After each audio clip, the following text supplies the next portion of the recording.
I would like to announce that a quorum is present, the meeting is duly called, and a notice of the meeting has been posted in accordance with the Texas Open Meetings Act. The time is 6 p.m. The following board members are in attendance: Allison Lasan, Catherine Sells, Michelle Akateb, Dr. Stacy Barker, Dr. Sheila Taylor-Clark, and Jenny Prosnick. I've asked board member Catherine Sells to lead us in prayer. Bow your heads with me if you so choose.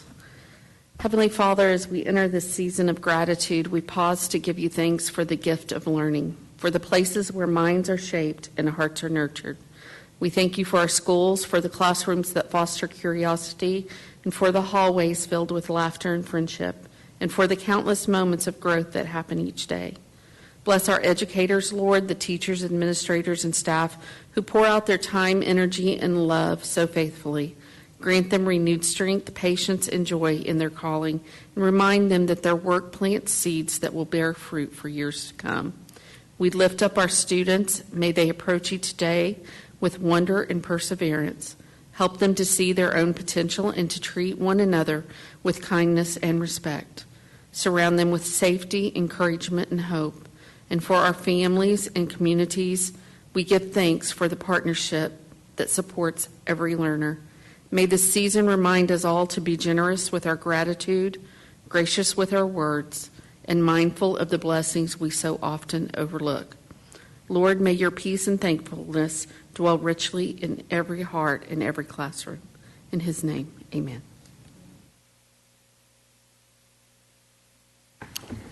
We will now convene into closed session as authorized by Texas Government Code Section 551, specifically 551.071 and 074. The time is 6:02 p.m.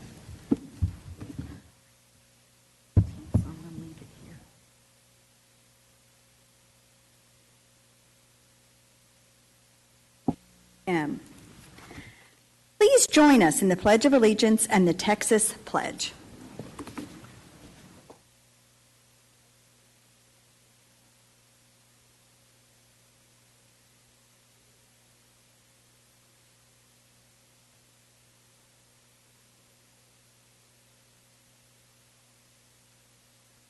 Honor the Texas flag.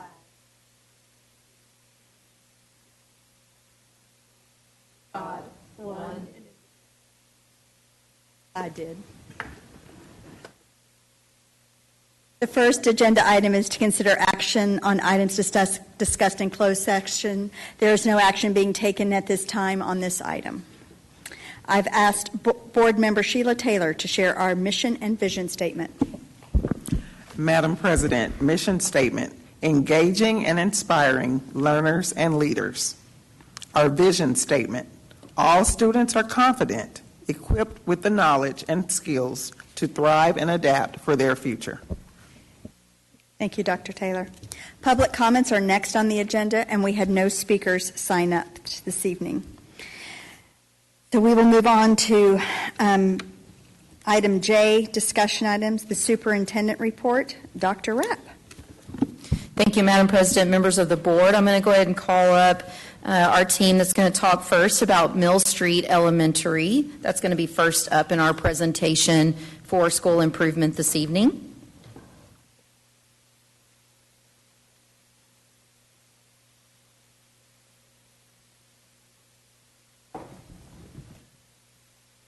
I want to say thank you so much to our principals who are here with us this evening for this presentation. Of course, we'll have Durham and DeLay up after Mill Street. We're going to go through the whole entire presentation, then take questions at the end over everything. So we'll swap out chairs if we need to. As when we bring Durham and DeLay up, we'll have our elementary team of leaders swap seats with them. But I just want to say thank you to our schools team and to learning and teaching and to our principals as we navigate the state accountability system. And as we know, we talk a lot about the fact that our students are more than a test score. And but yet at the same time, we understand that the state accountability system exists. It has been under litigation the last couple of years, and so we know that everyone is working to navigate the requirements that we're facing as as that system's coming out of litigation. So when you look at our overall LISD school ratings from 24 to 25, we had 7 campuses improve by a letter grade. We had 48 campuses maintain the same letter grade, and we did have 7 campuses decrease letter grades. Overall, 28 of our campuses had an increase in their overall score from 24 to 25. Tonight, we're discussing school improvements specific to our turnaround plans that are being developed by Mill Street, Durham, and DeLay. So when it comes to TEA guidelines and expectations, what we know is that we're required to submit a turnaround plan based on their state ratings, and that TEA will ultimately let us know if our plan is approved around January 23rd is what we anticipate right now. So we've got to submit the turnaround plans by November 21st, and we'll talk more about a timeline specifically here in a minute for you all as well.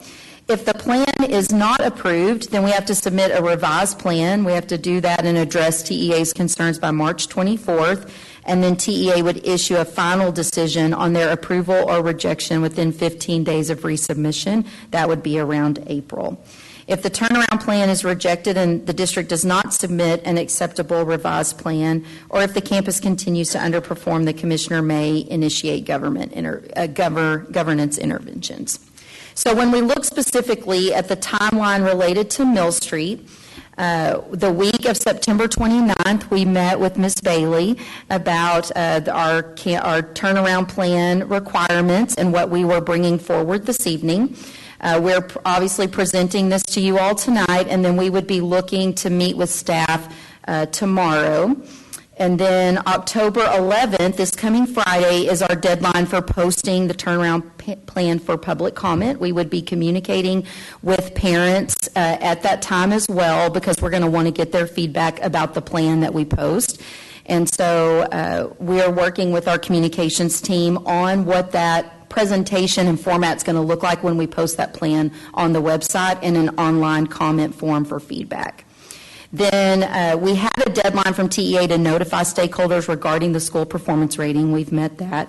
We would have a public hearing with you all on the turnaround plan on November 3rd, and then the turnaround plan would be submitted for your consideration for approval at November the 10th, and that would meet the timeline to submit to TEA by the 21st.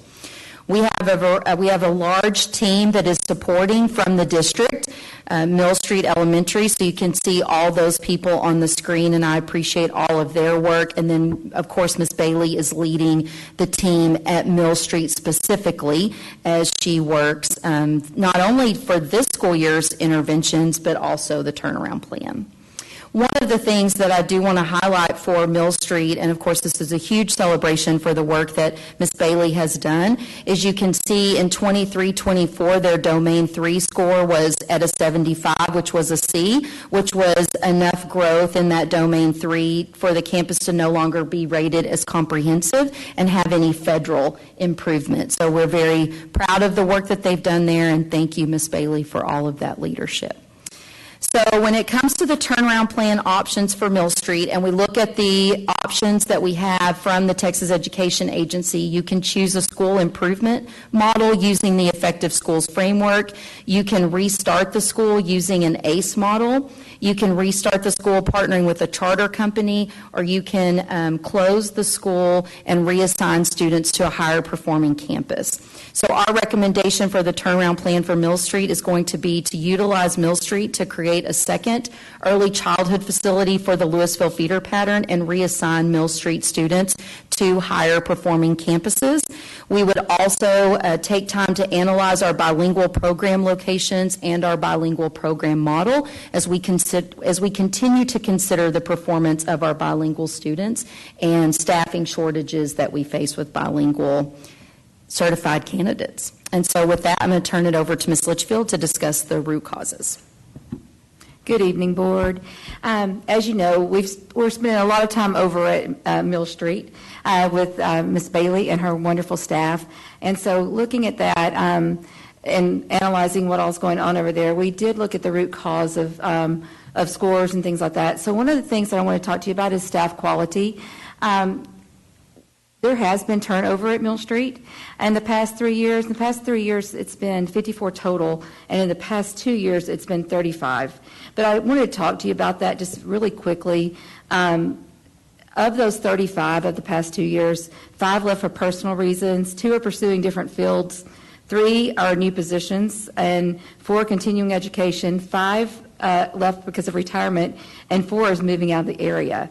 And then the others left with some support from Ms. Bailey and some other things. So there has been a lot of turnover, which has created quite the conundrum there with just some teachers who haven't been fully trained and things like that. And so we're working diligently to get that and to fill all those gaps right now with them.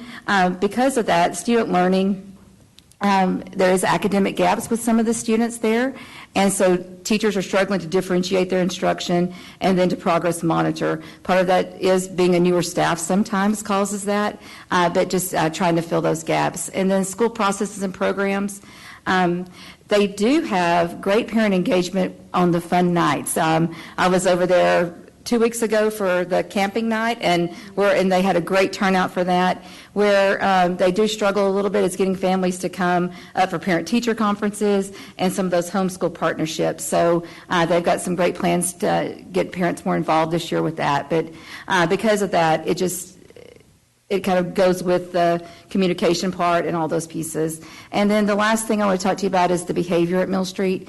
Mill Street does have quite a few challenges sometimes in the behavior department. For example, they've had 308 office referrals already this school year. And I should say that a lot of those are from the same students. We have been working closely with our special ed executive director, Ms. Cleena Clark, and everything, and working closely with the schools team to help with all of that. So our students team, with schools team, students team, to work with that. But with 308 so far this year, they had 1,682 last year office referrals, and because of that, that does interfere with the learning in those classrooms. It takes a lot, and when you have teachers who are struggling with that, it interrupts them teaching, which interrupts the learning process. So there's a lot of different pieces with that. So just kind of wanted to talk to you about those root causes. I'm going to pass it over to Ms. Lawson now to talk to you about what we're proposing to help with this. Good evening, Board. So with the turnaround plan, the campuses have been asked to focus on an ESF lever. So the Effective School Framework has 5 different areas that can be focused on, and they really want you to hone in on one specific area. So the area that we are focusing on for Mill Street is lever 5, which centers around effective instruction.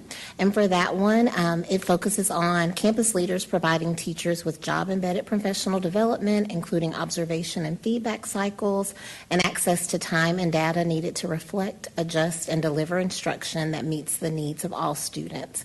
Within that lever, there are different components that we are focusing on, one being 5.1, providing professional development for effective classroom instruction.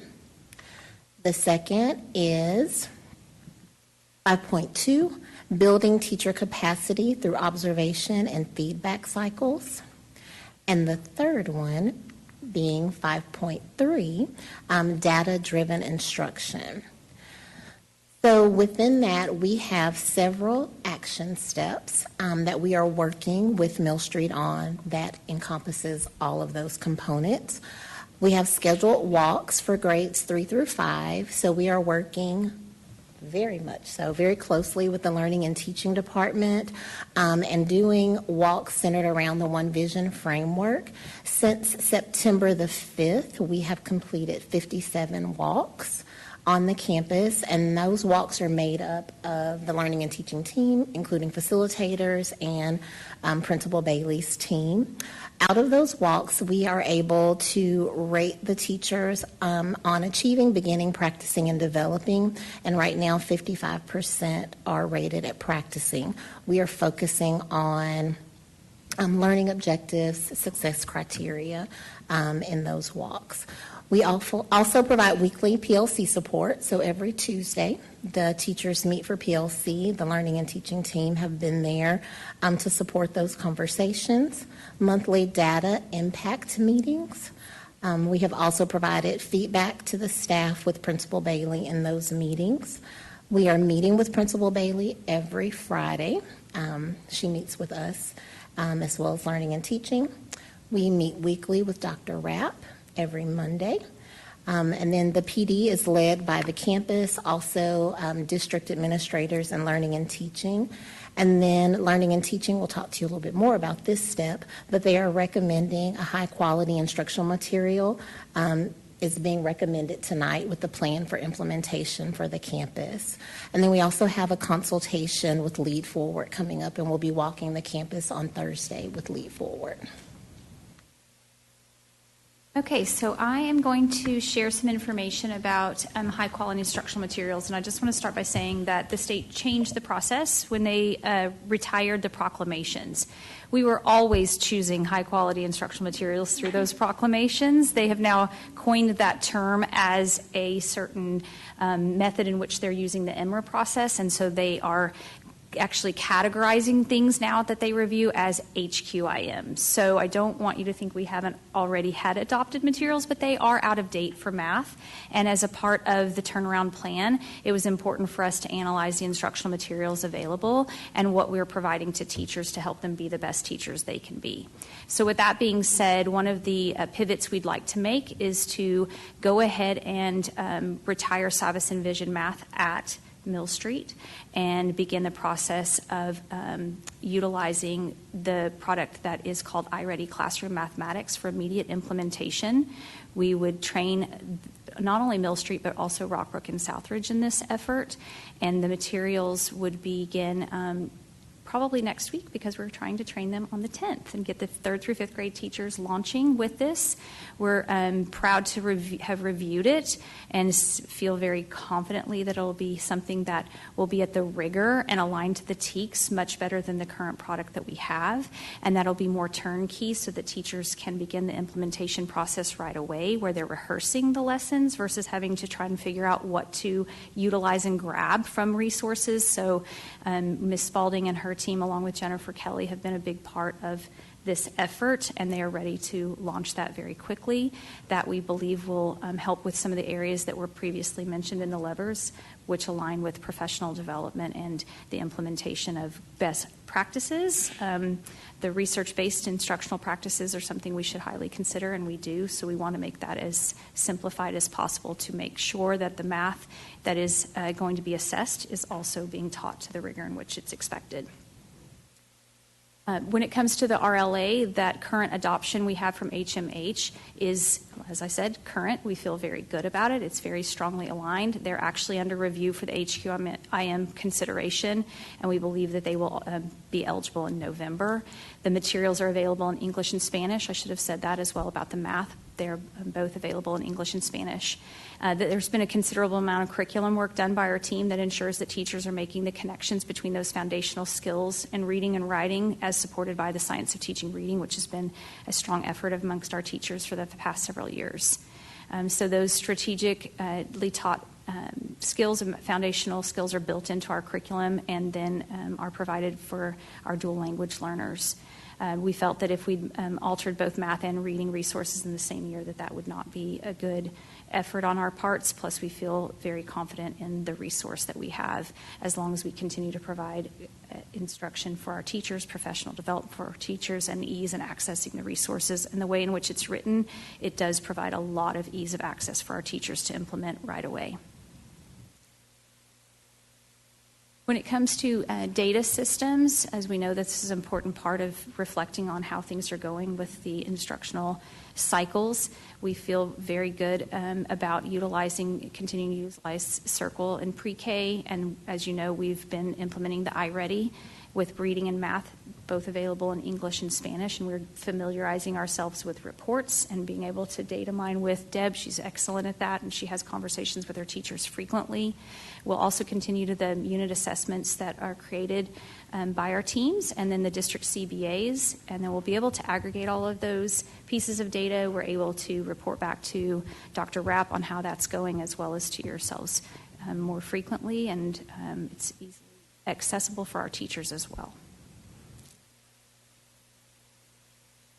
All right, so we're going to switch to Delay's presentation. Again, when the questions come at the end, we'll swap back in as needed. A couple of things, and Ms. Prosnick had asked this earlier actually today, but we're living in 2 years right now. You're living in what you need to take action on for the current year with Mill Street. Our shared goal is to get them to a rating of a C this school year. And so one of the questions we answered with TEA was about high-quality instructional materials.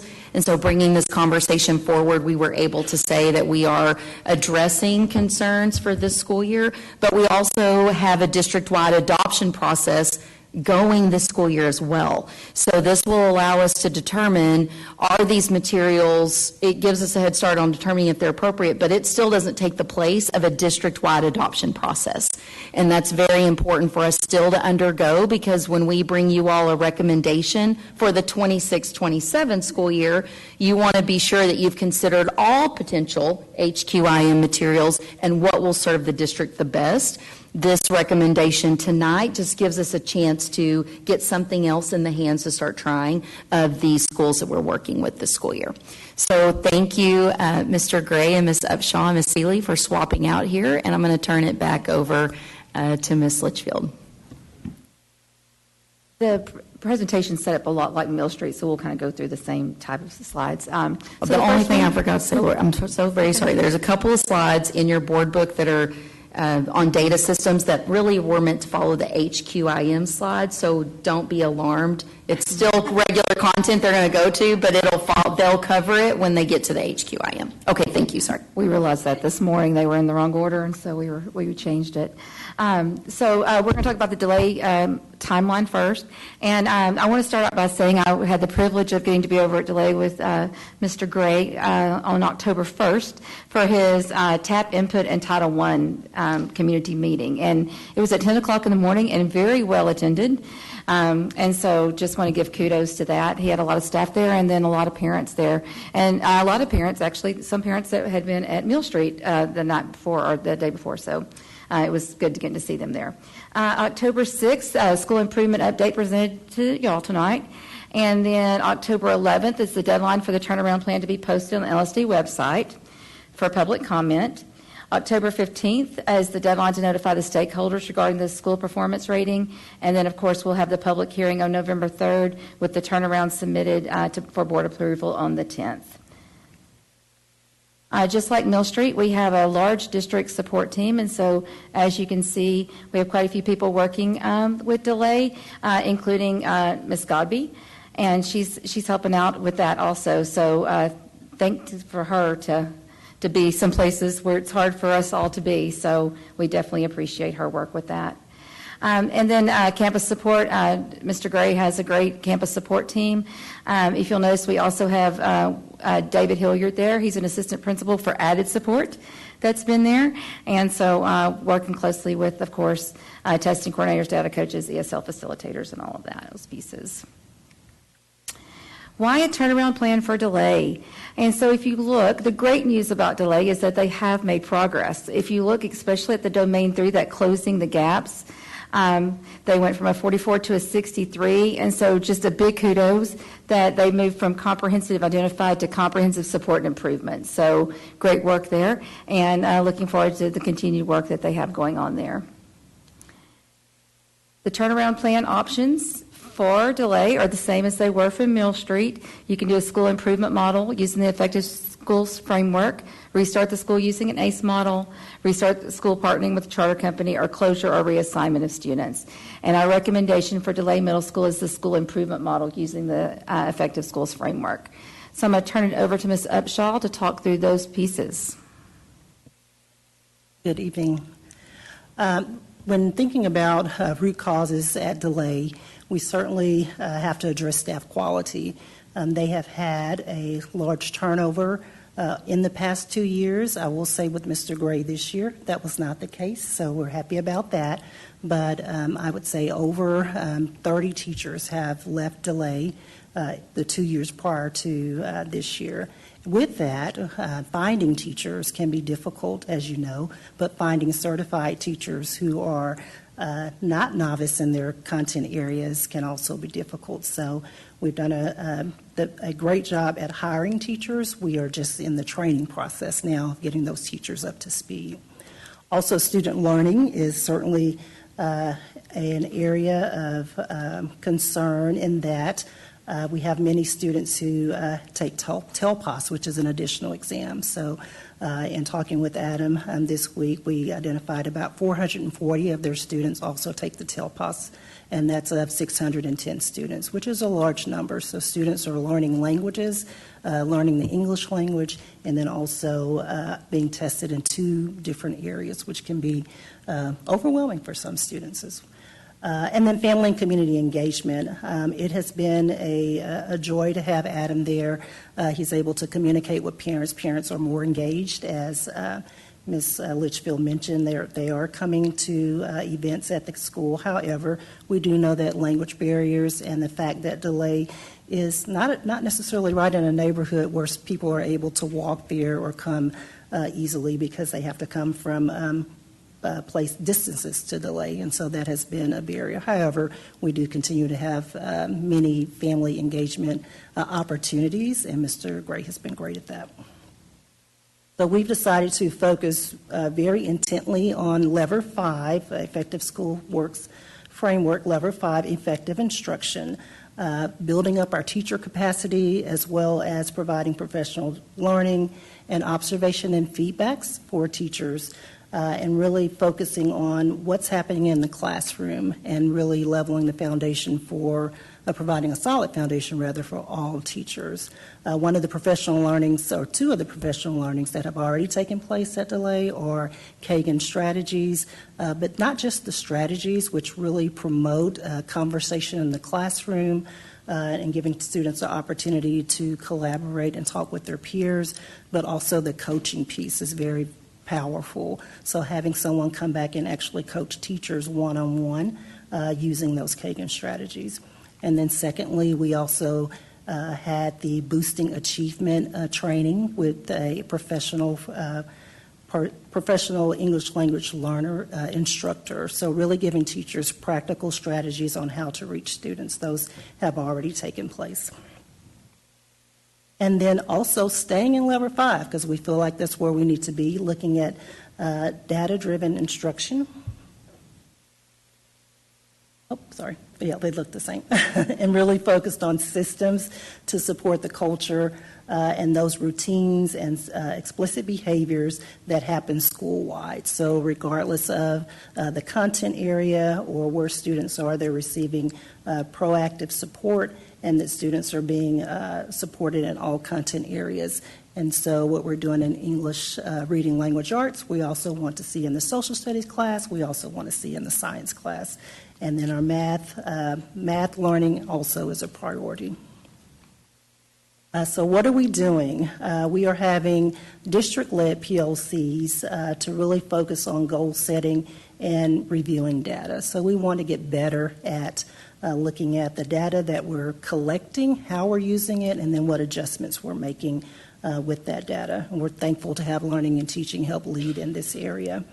Professional learning, as I mentioned, really focused on high student engagement strategies. What are the things we can do to get students engaged, and more of the thinking on the students and not the teachers. We are conducting One Vision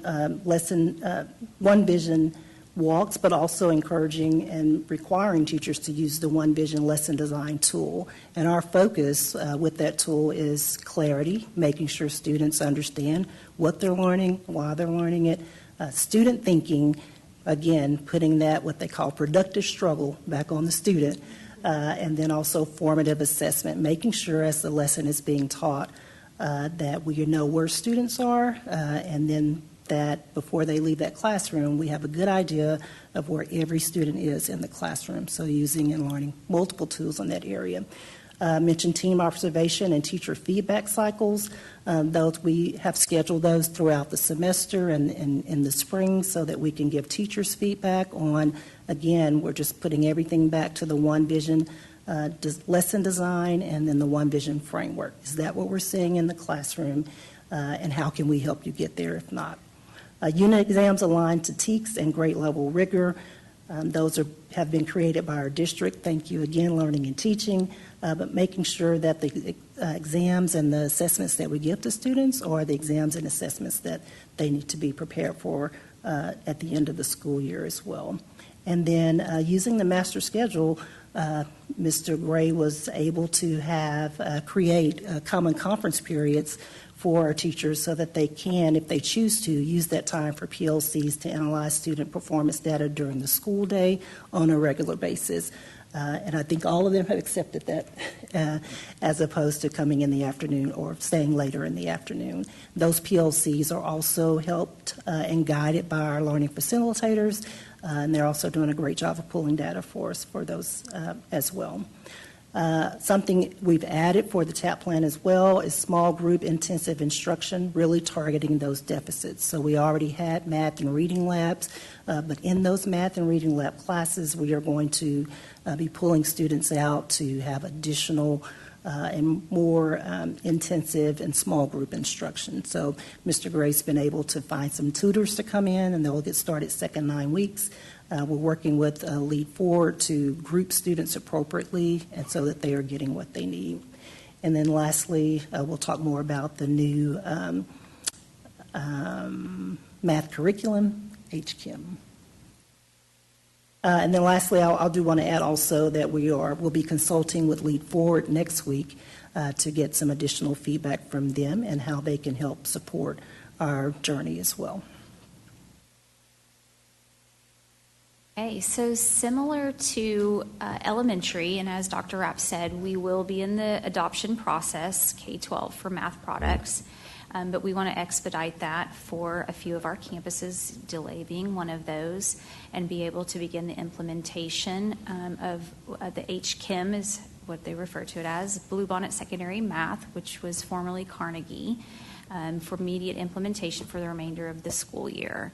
We will be requesting your consent at the 20th board meeting, and then all LISD secondary campuses will participate in the upcoming adoption process to review district-wide for the additional implementation for all schools 26-27. So although we're using this as our recommended product for the remainder of this year for these 4 campuses, 5 campuses now, we will also take a look at all of the HQIMs that are available by the state as they release them in November, and we'll come back to you for all of the campuses at the end of this school year.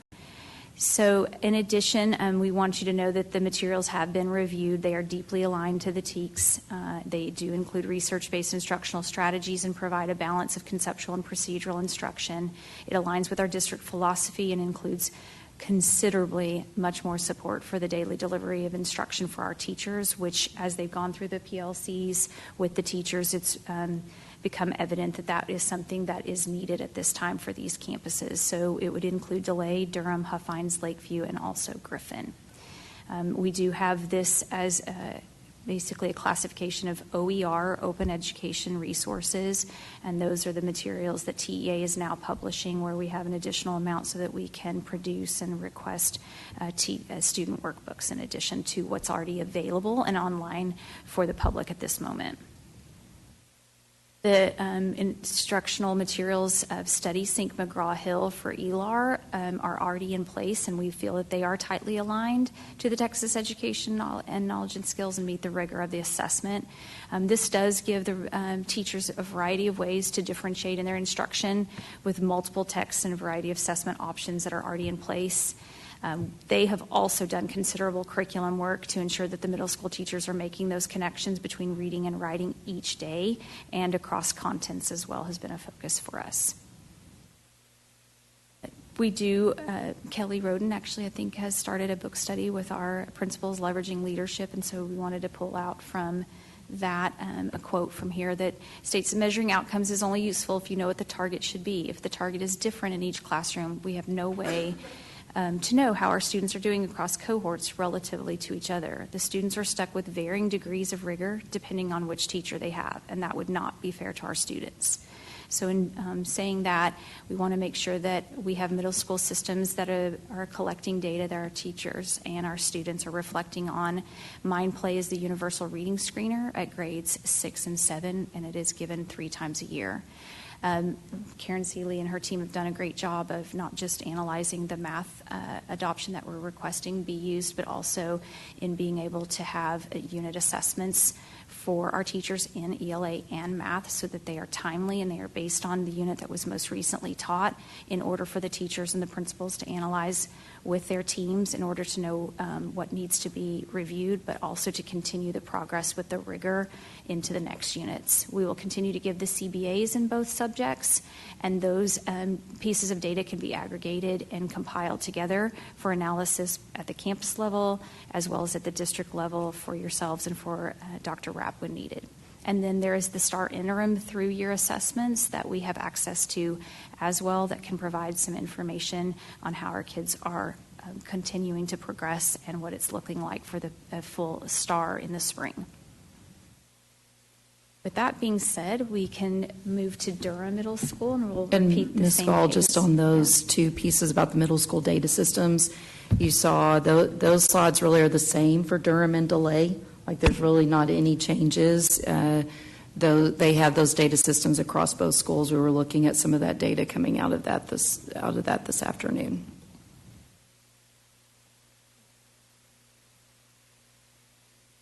And now to discuss Durham. October 6th, the school improvement updates presented to the Board of Trustees. And then October 11th, we'll have the deadline for the turnaround plan to be posted to the website for public comment and to get input. October 15th is the deadline to notify stakeholders regarding the performance, with a public hearing on the turnaround scheduled for October 17th at Durham at 6:15. It says 6, but it's actually 6:15. Mr. Holt was tell us that precisely, so wanted to mention that. And then November 10th, Board of Trustees vote on the turnaround plan, our hearing on November 3rd, and vote on November 17th. So that's our plan for them. Much like the other campuses, we do have a pretty hearty school improvement team district-wide with that. So up there you can see who all's been helping. Good thing we like each other. We're spending a lot of time with each other at all the campuses right now. So that's been a pleasure getting to work with everybody so closely. And then I'm working 2 things. And then for campus support, Mr. Holt has his 3 assistant principals, and April Russell, ESL facilitator, who's on his team for that. Looking at the STAR data for Durham, if you'll notice that they have made they've made progress over the 2 years, and especially in that closing the gaps. They've held steady at a C, and so they've been out of the comprehensive federal accountability system now for 2 solid years. And so kudos to them. So they are definitely moving in the right direction. So we feel with what we have in place with them that they should be moving favorably. So I'm going to turn it over.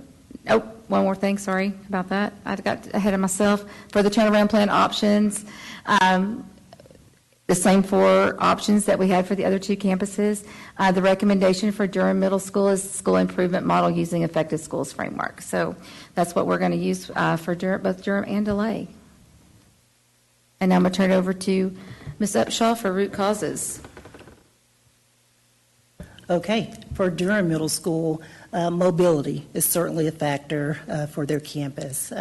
They are at about 25% mobility each school year. I think in our BLT meeting last year, Mr. Holt mentioned they unenroll and re-enroll about 200 kids a year. And so that can disrupt the consistency of learning and teaching for student groups as well as the student experience. So that is certainly one of the root causes. Academic rigor, because students struggle with the level of rigor and the higher level of expectations of middle school in general, but also many of their students come to them not having made progress. We do believe that that is a significant root cause. And then lastly, family and community engagement.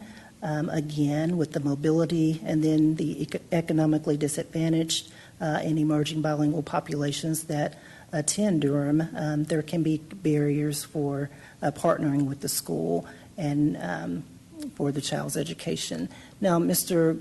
Holt has also made some very significant strides in having parent community engagement opportunities in the evenings, and so we do see families come out for student-led programs and community cultural significantly events. However, we need to figure out how to partner those so that parents can also help participate in the child's education. So we are going to focus on two levers again. So lever one, which is strong school leadership and planning, making sure that the campus leadership knows their roles on campus, as well as are able to implement and then monitor what is expected. One of the things that we've done at Durham is to realign their admin team, and so one of the assistant principals has been pulled out of discipline because their discipline has significantly decreased with safe and civil schools. And so that assistant principal is able to help Mr. Holt with monitoring and giving feedback as well as looking at data. So for level one, strong school leadership and planning, we do feel like that will be of a value to the school this year.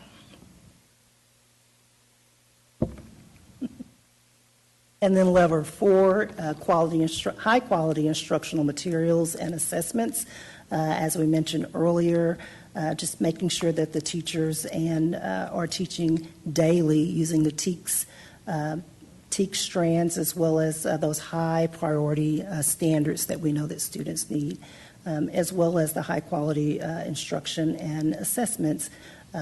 Working with our learning and teaching department, they've been very helpful in that area. And so those are some of the pieces, as well as formative assessments. And so we are implementing different formative assessment tools.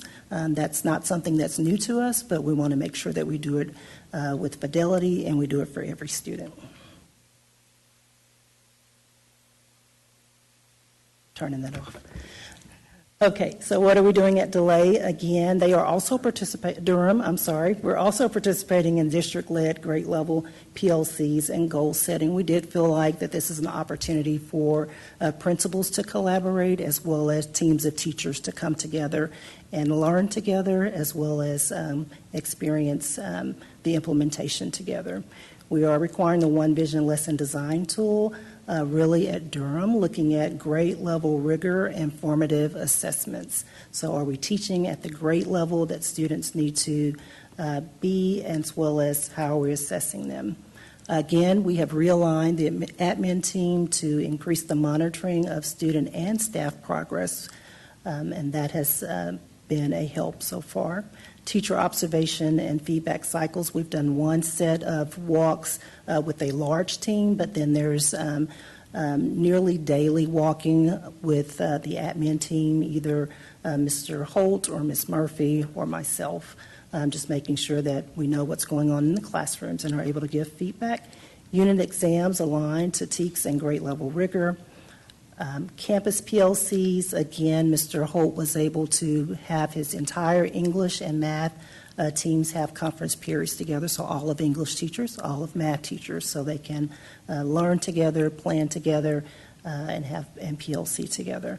Small group interventions via math and reading labs, so really utilizing those math and reading labs to get the instruction and the remediation that students need, as well as having opportunities to pull students out.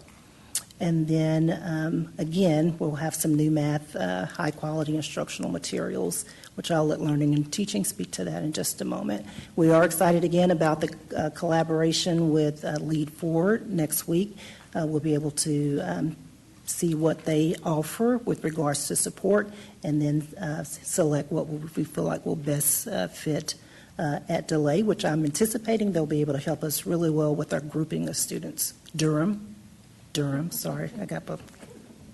Okay, so I'm going to turn it over to Learning and Teaching. All right, I will not go through every bullet point again with the HQIM because it's a similar recommendation, but just want to reassure you that we are utilizing this so that teachers can focus on promptly without having to spend too much time on the planning phase. They'll be able to rehearse and then utilize the material in order to get into more conceptual mathematics and then application to the rigor of what's required when it does come to assessments. Same with ELAR, and then the data systems, as Dr. Rapp said, would be the same for both Durham and DeLay.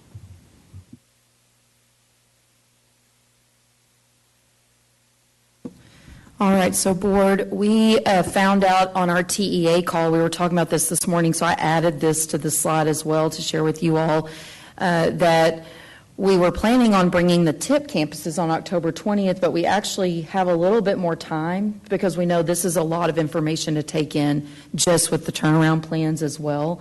So we could bring the TIP plans for Rockbrook, Huffines, Lakeview, and Lewisville. We could actually bring those at the November work session to give us a little bit more time as we're really focused on the turnaround plan development that's got to be posted this Friday, as we said. So they're giving us all the way until March to be able to develop these tips, and then we can bring them before you all the way until May for approval for Rockbrook, Huffines, Lakeview, and Lewisville. So we have a lot more time with the targeted improvement plans. So we would propose taking that time and focusing right now, specifically this month, completely on turnaround plans as well. We could even bring back more information next week if we needed to based on questions tonight. One of the things I wanted to share, board, is just we went through our phone call with TEA, and so we talked to them about everything we were going to be bringing before you tonight. As I said a second ago about the HQIM, that was some of the questions that we had to answer. So they were very pleased to hear everything that we were bringing as a recommendation this evening, and any of those things that would need to be voted on, of course, as well. But they were very complimentary of all of the staff that were on that phone call, just the preparation work that we've done and the way that we are organizing district leaders and the work our campus leaders are doing. So we felt good about the phone call with TEA, and we feel good about the plan that we're bringing before you. We know that we'll continue to work with TEA on these turnaround plans, but we appreciate your support of these ideas that we're bringing forward, and again, TEA was complimentary of that. And with that, that's our presentation for this evening. I'll turn it back over to you, Madam President. Are there questions from the board? I'm assuming there's a lot. So I would like to break it down since we already have middle school sitting here. I'd like to start with either questions about DeLay or Durham, and then we'll bring up the Mill Street and the elementary teams, so we're not playing musical chairs, if you will. Ms. Lasan, you put your hand up first. Okay.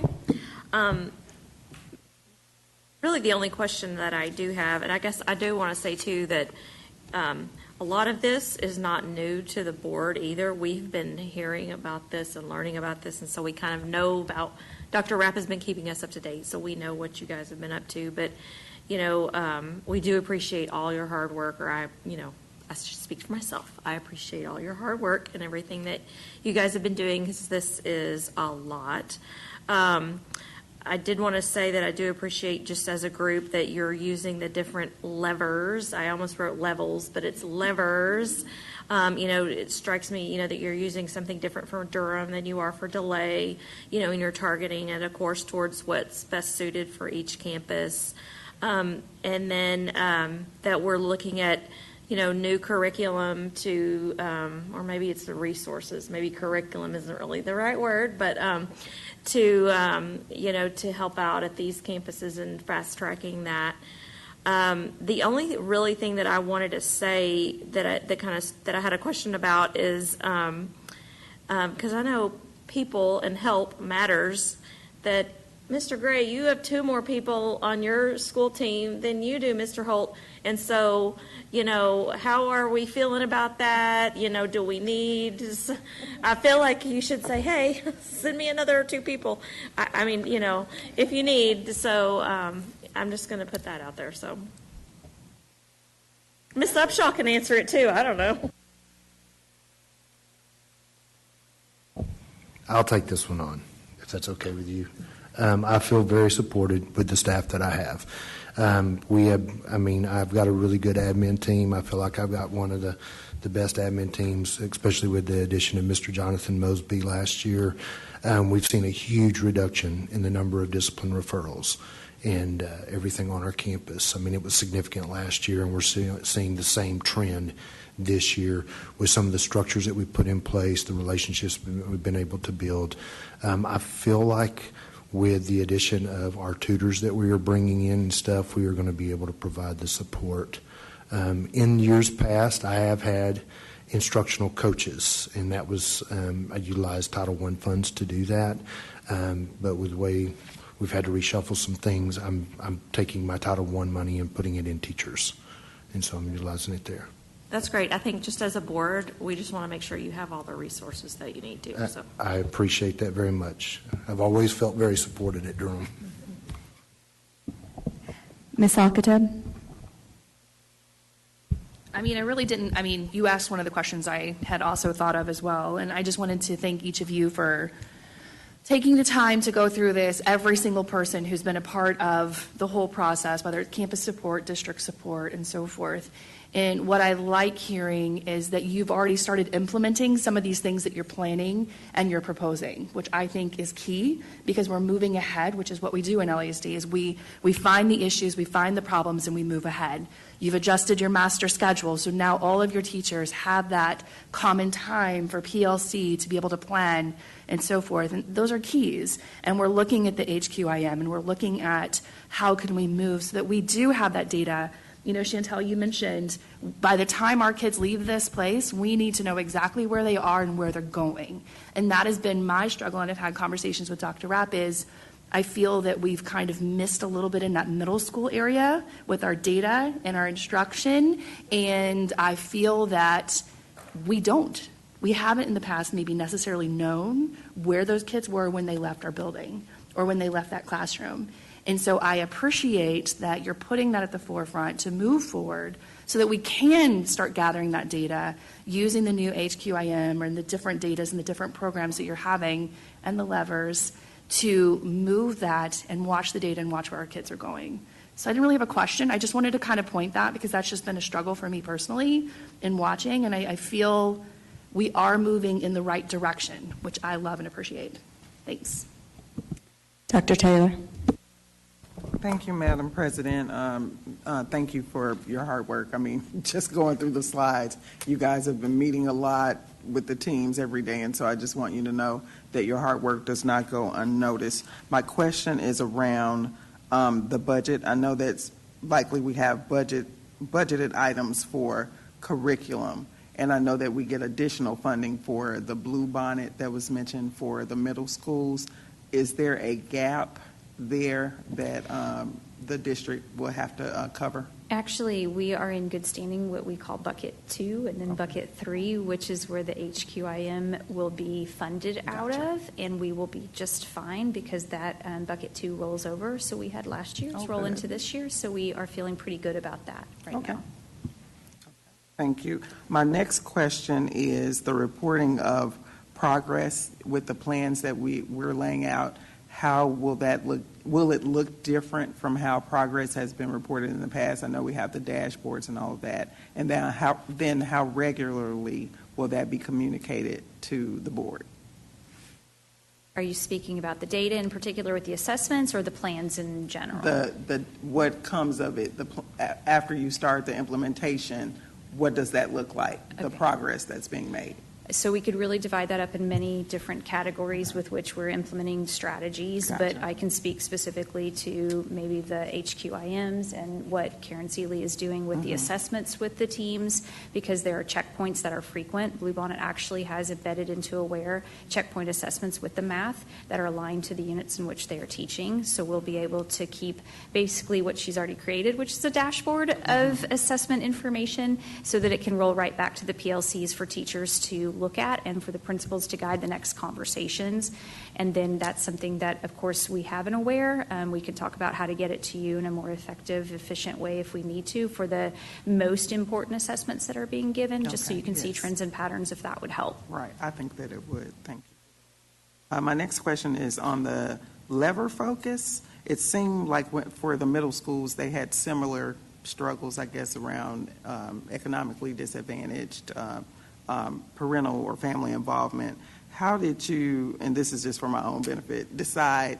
I noticed that the focus seemed different at the schools. How did you decide that? And again, I just want to know. It's tactical, but I just wanted to know that.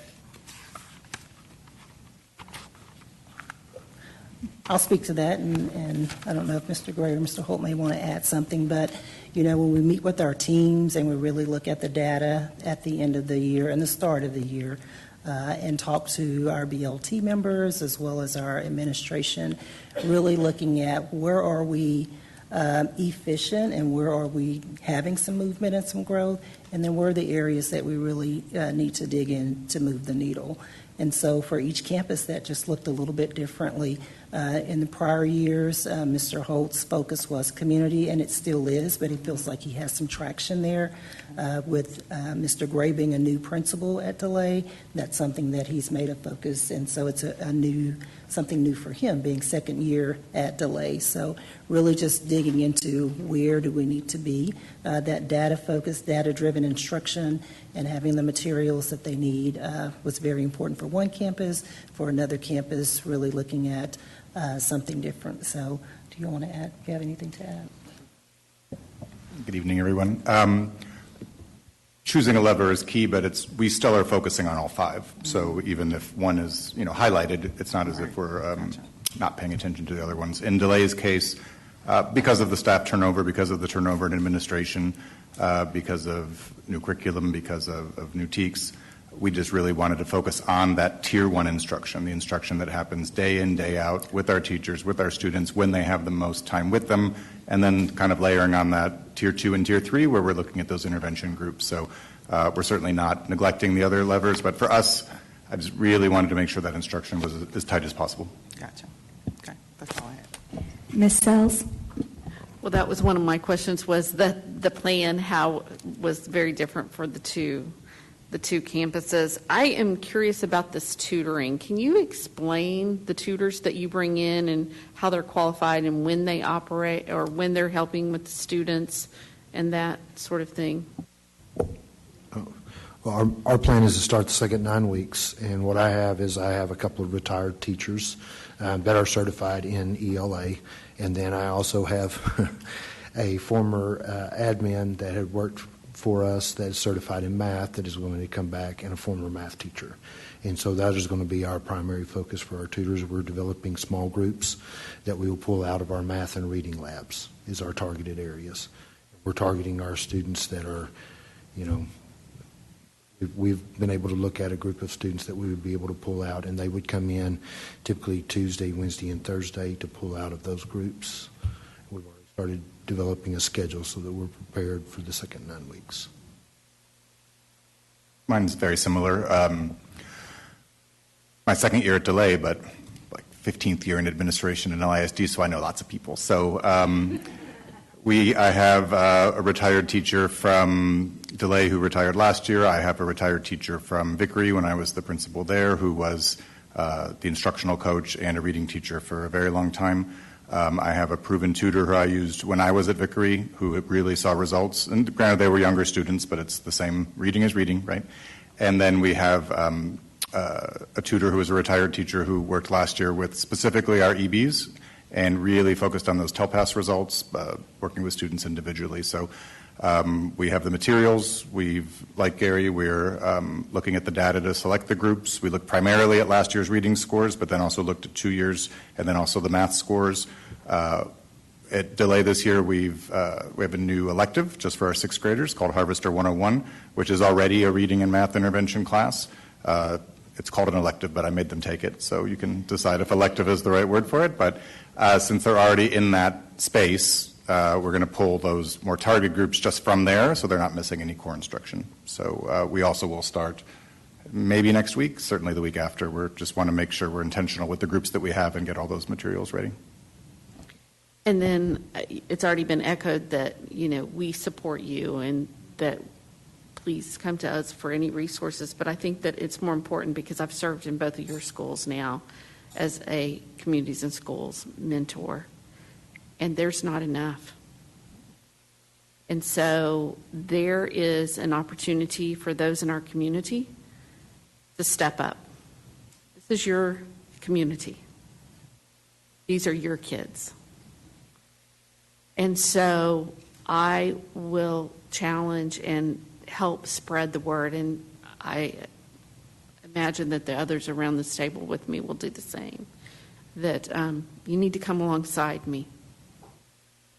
Because these kids I kept scrolling back and forth because these kids already come to you behind. They come to you economically disadvantaged. And a lot of times, the support at home, they need another adult. They need another adult who's going to say, you know what? Doesn't matter what you do, I'm going to be here for you. And so we're here for you. So, and I know that the elementary Mill Street is going to look a little bit different than what this is. But once again, to lay the foundation in a firmer way with a preschool education that is focused only on preschool, I think can change some trajectory there. And so I'm looking forward to I'm looking forward to partnering with TEA in a plan, hopefully, that they will allow us to design. So. Dr. Barker. Thank you, Madam President. Thank you all for the work that you are doing. It is not easy to have to put together these plans and really dive into where the gaps are and look very honestly about current state and where we want to go and what to do. So thank you for being vulnerable and in that space and coming to us with solutions. Couple of points. Maybe there are questions in here. We shall see. So first of all, with the benefit of my day job, I got to do a deep dive on some campuses that went from either an F or a D to an A in 1 year. And the single unifying factor for all of those campuses was academic growth. And then I said, okay, is it all students or is it just intervening with the lowest performing students? It's not just intervening with the lowest performance students. So, Mr. Gray, when you said Tier 1 instruction, that made me really happy because that's what it's about. That's how you grow all kids, is through Tier 1 instruction. So focusing in on DDI, data-driven instruction, so that you can identify who those kids are across all levels. Your highest kids, your middle kids, your kids that have gaps, they all have to move. That's what DDI is going to get you. Who are those kids? What do they need to move in? And then to see, Mr. Holt, formative assessment as the lever. That as well is going to get you the data that you need to be able to make those DDI decisions.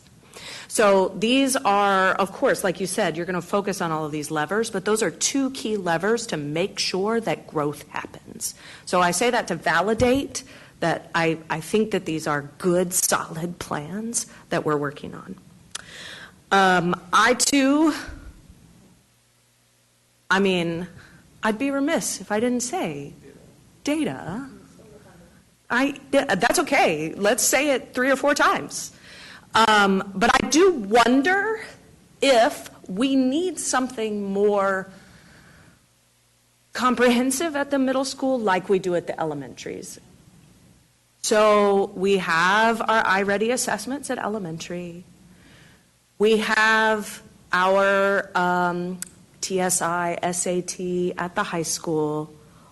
What is that for middle school? What's that assessment that we could have some warning signals about what's happening at middle school? So that's just a ponder that I have, something that we could incorporate into our scorecard that we could really nail down what's happening at middle schools. Because I feel, we're a little less robust there.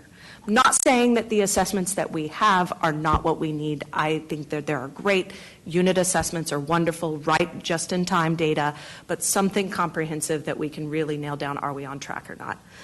Just thoughts. Bluebonnet.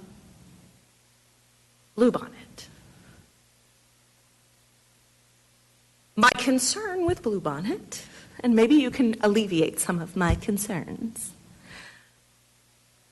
it's still being developed as we speak. So my understanding are that there are still some gaps. I've heard that there's not a lot of support for advanced coursework.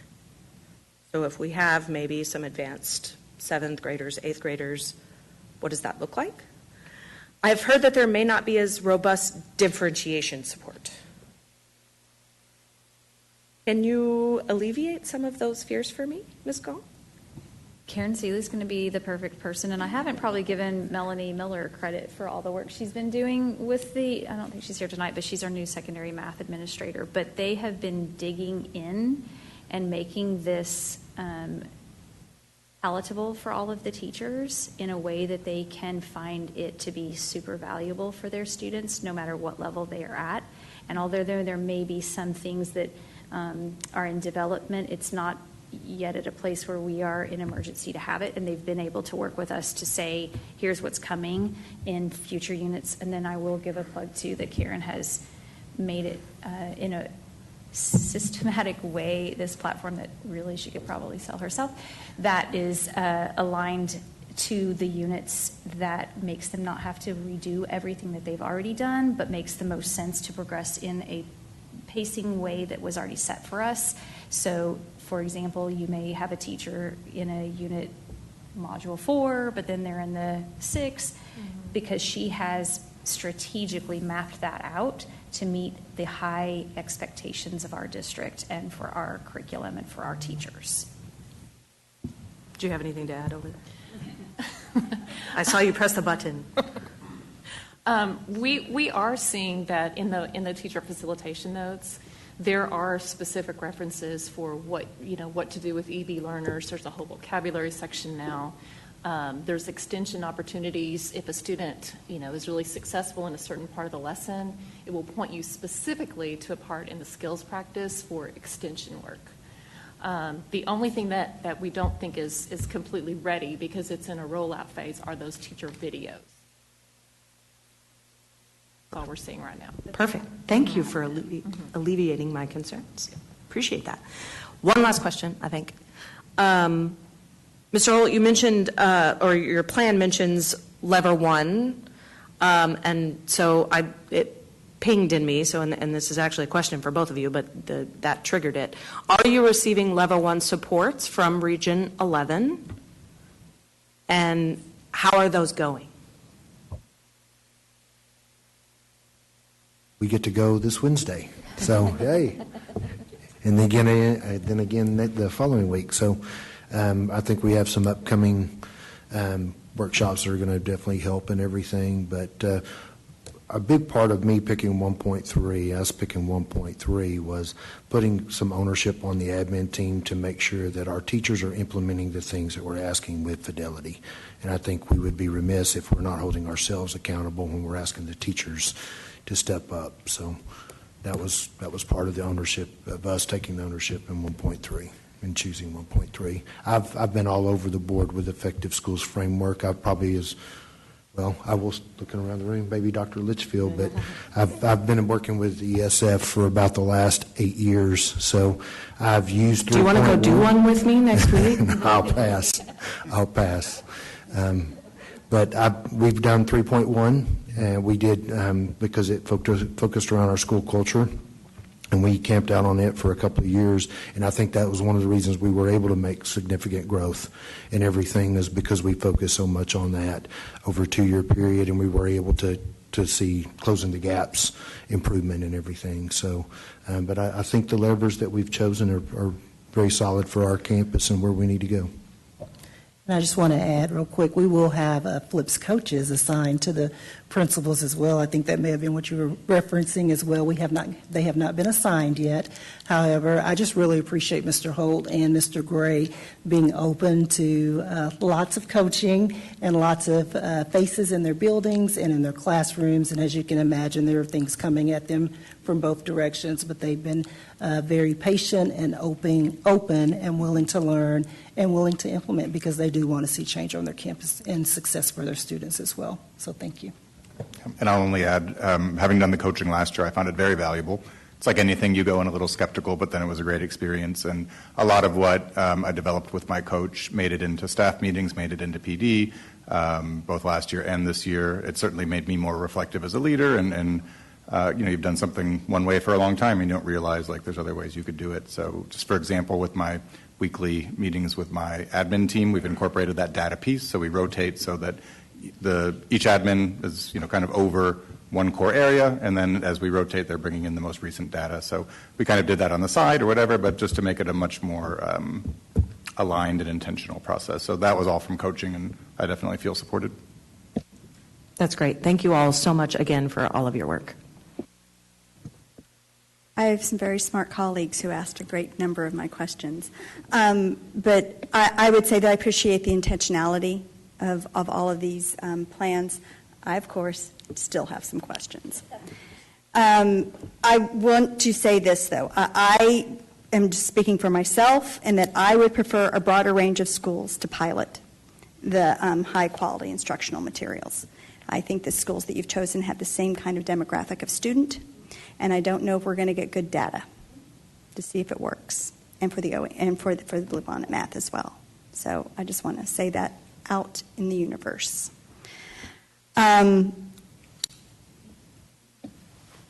You've been doing a lot. We've been doing this for 2 years. This is not new to either of you on your campuses. So I know we heard what the plans are, but I'd like to hear from each of you what you think the biggest change is for this year from last year, either in the plan or what you expect to see.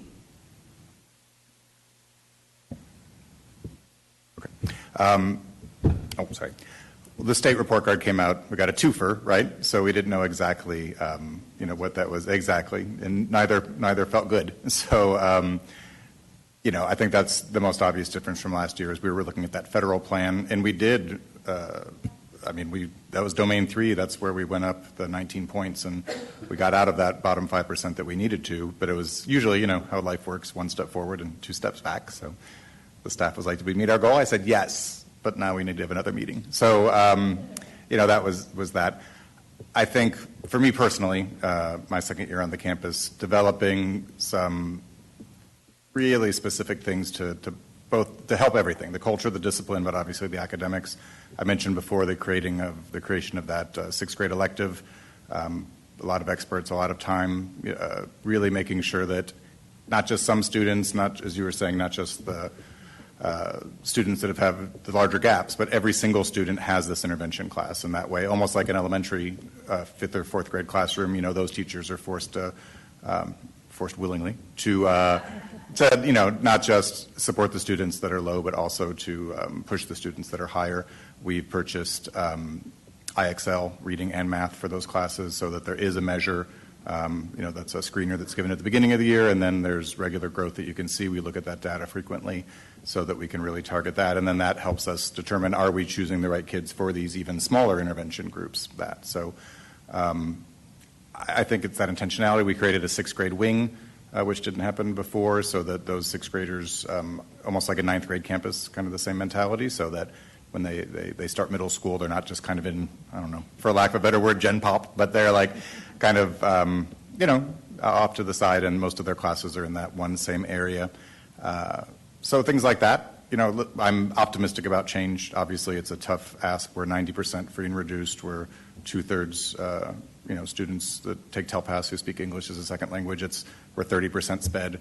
It's not going to be, waving a magic wand, but I do truly believe that with the more intentional measures we put in place, we're giving ourselves the best chance for success. I would speak to one of the things that we really want to try to focus on is the ongoing formative assessment in the classroom.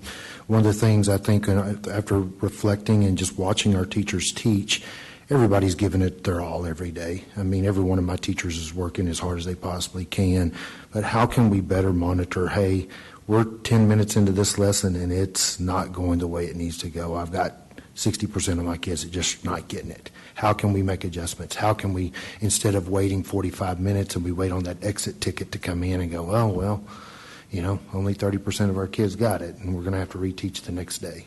So I think making those adjustments and being able to do those more ongoing formative assessments, making our teachers more aware of those and stuff. And we're certainly seeing it already in pockets in areas like our ELA department, doing a great job ongoing formative assessments and on the fly. Hey, if we need to make an adjustment, the academic clarity piece has been really great for us. Some of my teachers are posting along with their learning objective what academic clarity looks like for the student. So the student is able to say, hey, this is what I should know when I walk out of this room. So just those are the things that we're focusing on real heavily this year, and we're seeing some good positive change. And then also with our kids, we are attacking a mindset of failure is okay, and we have to overcome that. And so I've done some videos in my smaller newsletter going out to parents and stuff, talking to students at lunch that a 0 should not be acceptable. We can't accept that. You know, we've got to at least fail trying and stuff. And so really we're monitoring. We monitor grades every week on my campus. We run a failure report every Monday, and we're checking in with kids, and we're trying to get an idea of where they're at and trying to talk to them, having those conferences. And when I say we, that's mean me, like at lunch, 6th grade lunch, I've got 20 kids I'm pulling up, and we're doing grade checks on Monday. Hey, where are we at today? What's going on? You know, we did several high fives, and we gave out stickers today because people were passing all of their classes. So I appreciate the work, and I appreciate you acknowledging that your teachers are doing all that they can do. And we just need to be doing all that we can do to support them in that classroom and to help them be successful, because when they're successful, our students are successful. And that is all anybody on this board wants, which is our students to be successful. So I thank you so much for the work. Elementary's up next. This is a good time. I appreciate, too, Ms. Prosnick, I wanted to address the question about the instructional materials, because we, and I appreciate that question coming up actually early on and the opportunity to talk to Ms. Gall about that. It is very important in our district-wide adoption process that we have multiple schools really utilizing multiple versions of HQIM, and that we don't base a district-wide decision just on the pilot from this school year, from this, that starts this fall, that we really ensure that our teachers that are a part of that process try out not only what we're talking about tonight, but other HQIM. So I thank you so much for bringing that up, because there is no doubt that right now we are we're really focused on the development of these plans and ensuring that we're doing everything we can to navigate this successfully. So again, thank you, and I just want to be sure I spoke to that while we swapped. So thanks again, Ms. Bailey and Ms. Lawson. Welcome back. I will go in reverse order and start with Dr. Barker. Questions for Mill Street. I don't have any questions. I'm just going to do the same thing and validate that, again, it's about growth of all kids, and focusing in on that instructional lever is another good way to go about doing that and hitting that Tier 1 instruction. So I just want to validate that as the decision, and that I think it's a good a plan as any. But no, thank you seriously for the work in putting that together and focusing in on that Tier 1 instruction. I mean, ditto. There's my word, sorry. I say ditto, you say data. Same thing. I mean, thank you for all the work, because I know that this has been an enormous challenge for you and your staff and your students and your families to go through. And I love and appreciate that you guys are putting plans into places, and you're already starting to work on those, like I told the middle school, this year. We're implementing. You see those things that need to be done with our students because, like, Prosnick said, end of the day, it is our students' success that matters. That is why we are here. That is why we are sitting here. That's why you are sitting here. That's why our community is sitting here, because what matters is our students' success. And you guys as a team, as your staff, are acknowledging that. And we want to make sure that we are here to help support you and the staff in any way possible to grow those kids. That is our mission. So thank you. Do you have any questions, Mrs. Sloan? You're perfectly fine. I just wanted to let you know that this board has complete confidence in you and your staff, and that we think that with the improvement plans for this year that will be implemented, that we have no doubts that you will be able to achieve that C. We stand ready, as we do for middle school as well, to offer you the supports and the interventions that you feel that you and your campus need. We understand how hard this is. We understand how hard, and intentionality is hard. It's really hard. And to something that Mr. Gray said earlier, it's not like you're just focusing on the two things that you highlighted tonight. You're focusing on everything. And it's just that those are the two things that, what I like to say, make the paper. But that you are working on leadership. You're working on assessments. You're working on all the things and not just those that we highlighted tonight. So I want you to know that the work is greatly appreciated. And I thank you all for being here tonight and sharing it with us. Thank you. We will move on to the Chief of Staff report. Dr. Miller.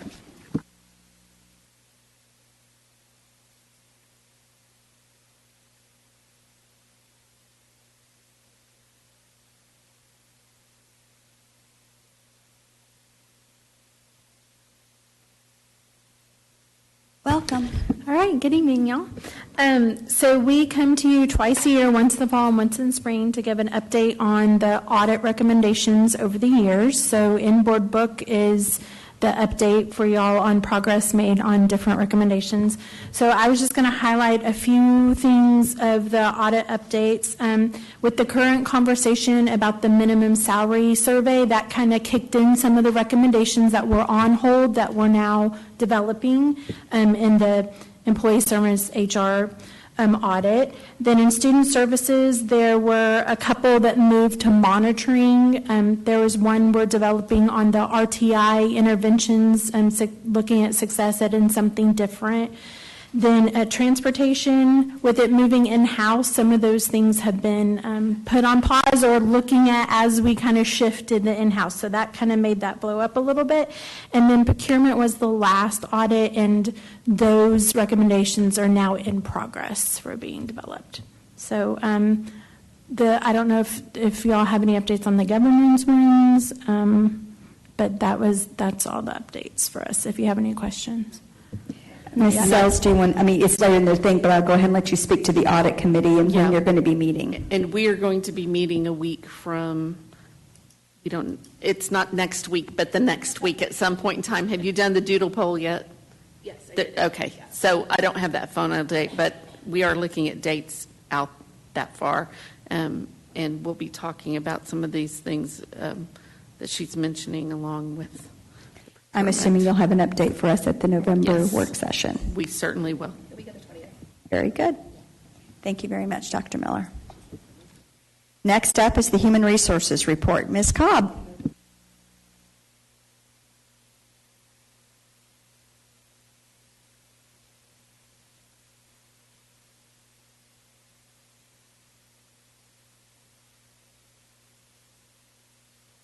Good evening, Board, Madam President, and Dr. Rapp.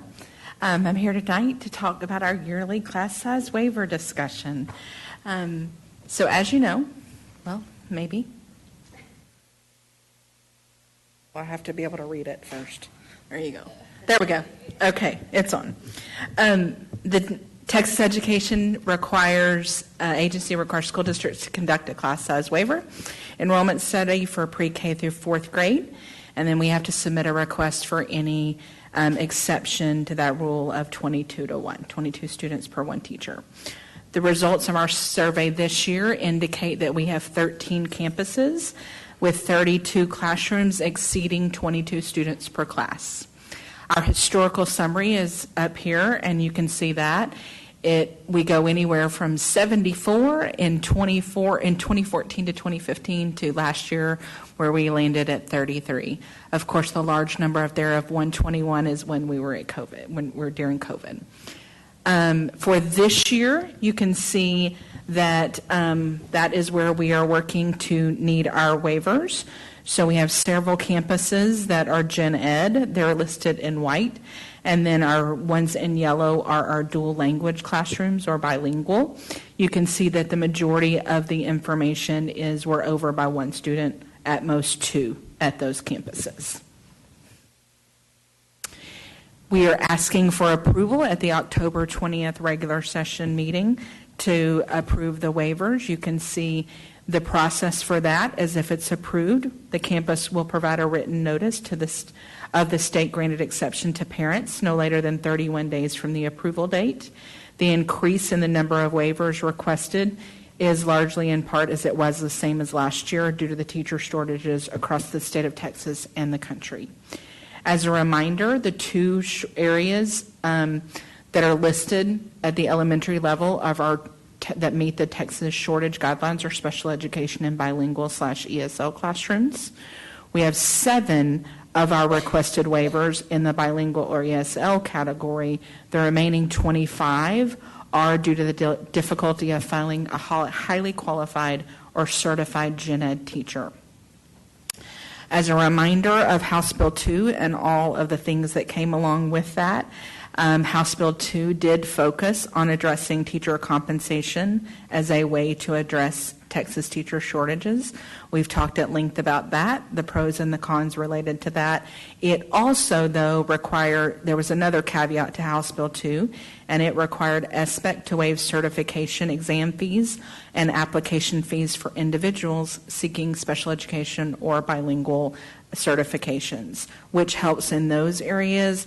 But I did want to remind you of what anyone else that is getting a certification, the monetary effect on that. It costs $116 for each exam. If you do not pass the first time on an exam, you have 5 attempts to take that exam to be successful. If you are unsuccessful on the 5th attempt, you do have to apply for a waiver through TEA, which is an additional fee and extended timeline if they allow you to grant that to take it for the 6th time. You also have to wait 30 days between each test attempt before you're able to retake a test. I also wanted to remind you of the requirements of what a general education teacher has to take in order to be fully certified, as well as special education and bilingual. Gen Ed, as a reminder, House Bill 2 did not address the certification waiving the fees for a Gen Ed teacher.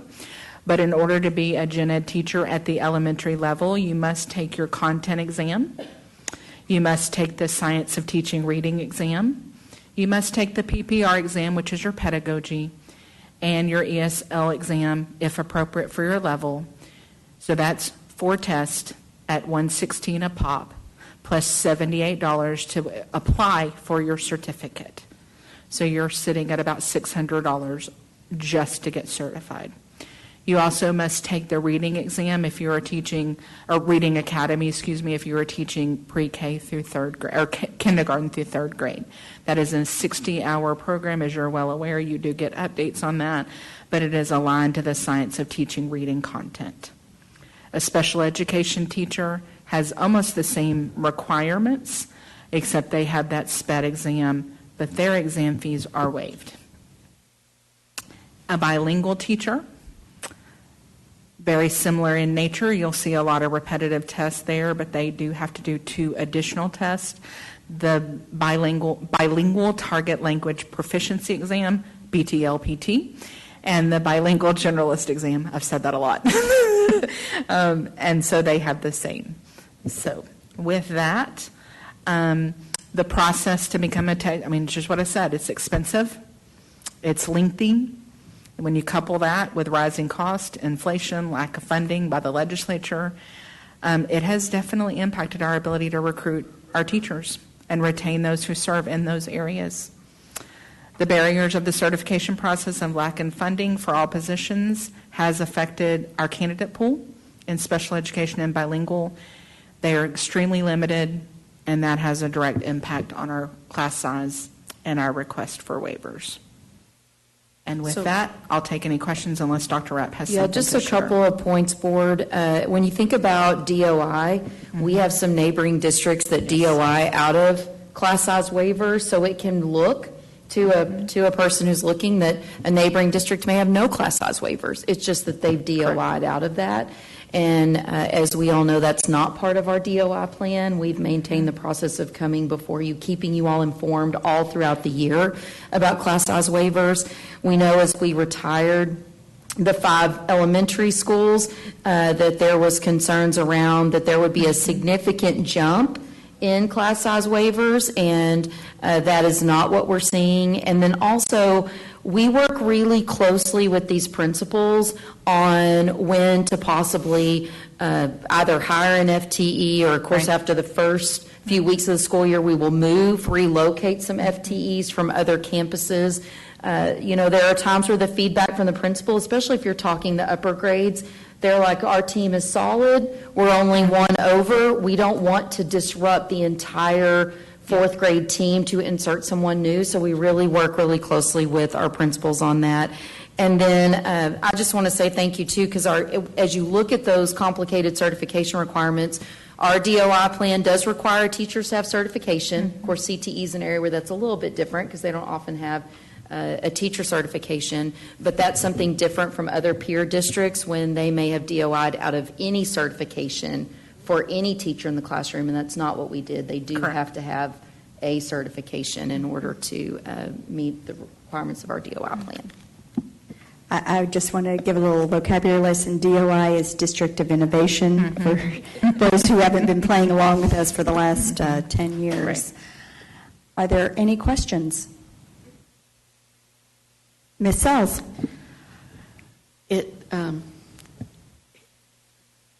I do not like to see those numbers going up. I understand why they're going up.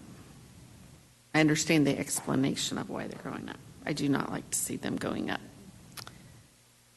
At the same time, we get emails either way. We get emails that there's another kid in my class now, or we get emails nobody wants to move. I wish we had a magic 8-ball at the beginning of every year to know where all those kids were going to land and make it so much easier. Us too. Yeah. I want to say, though, that once again, I'm glad that we took the LISD way in still being transparent about this. So even though my blood pressure goes up a little bit because of the numbers, it comes back down a little bit because I think that we're doing what is right for our community to be informed. So that's my comments. I mean, I too, same thing. I don't want to see those numbers go up. I understand the whys behind it, which is infuriating to me. Being that I am a certified teacher, I've been through the process, I know what it goes into it. And to see these kiddos who are going to college or graduating college and not able to afford to take these exams, so we're not able to get them hired because we are very transparent. In our DOI, we require them to all be certified. And so it's kind of like we're putting ourselves in a pickle, and it's infuriating. But at the same time, I know some of these people who have applied for these waivers, and they would rather take that one extra student than switch it around. And that says something about our staff, the LASD way, that way that our LASD staff stands behind, because they would rather take that one extra student and love on them, teach on them, do what they need to do, than have a different circumstance. And I think that that means so much more. I do not like these numbers going up, but I'm appreciative of them. I look forward to the numbers going down next year, is all I'm going to say. Yes, ma'am. Thank you very much. Next, Student Services Report. Mr. Kaj.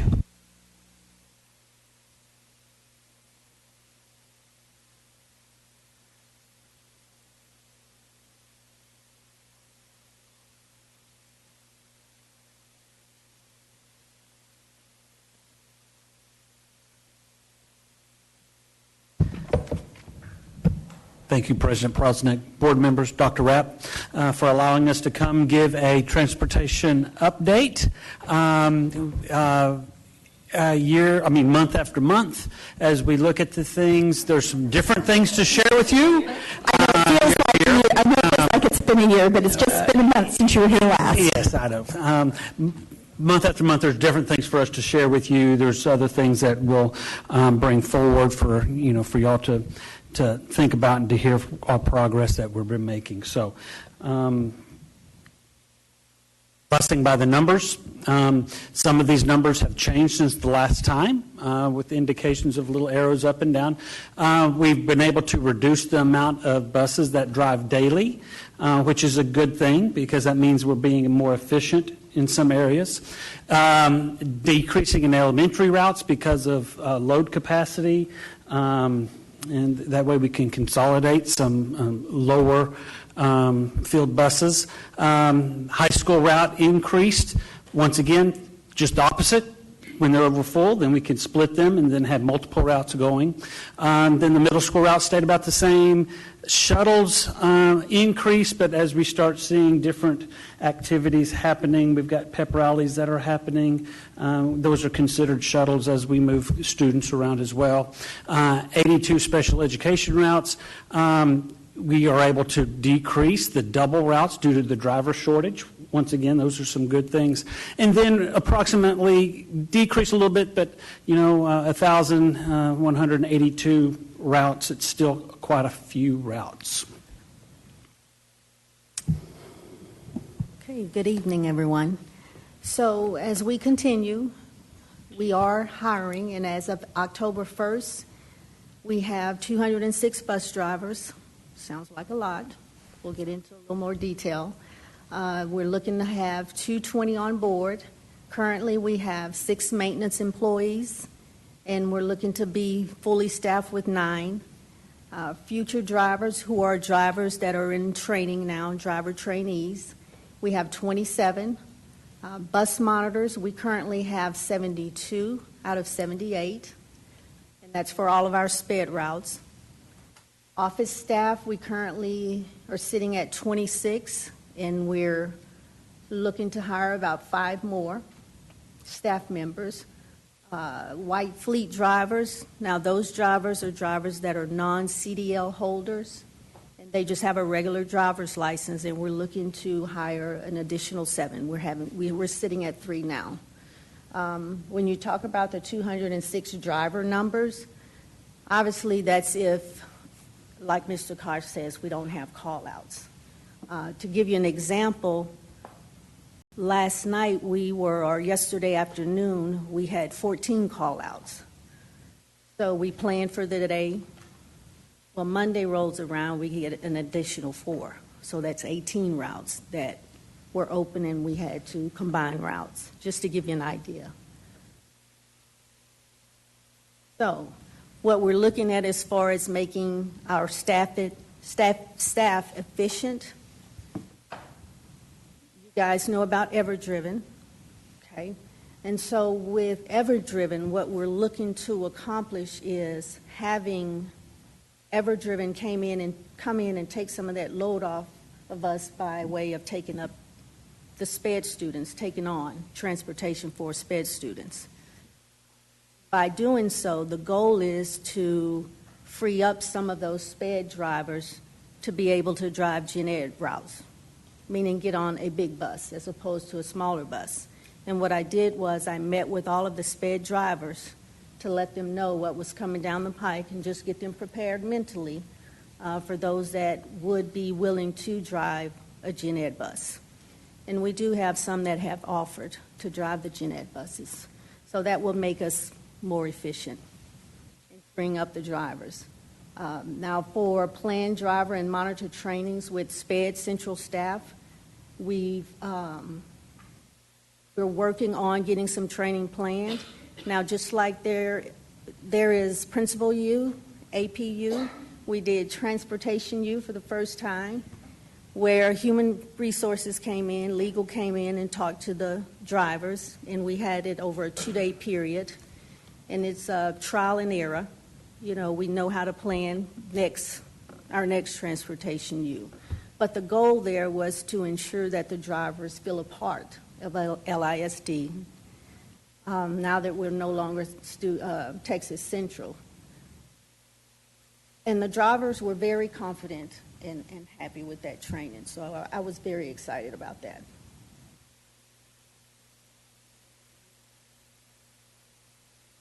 Following from there with the Ever-Driven and allowing this to have some more individualized support for some of our unique routes, especially looking at our students in special education or McKinney-Vento or some outliers, even gen ed students that live really far out from their actual zone campuses.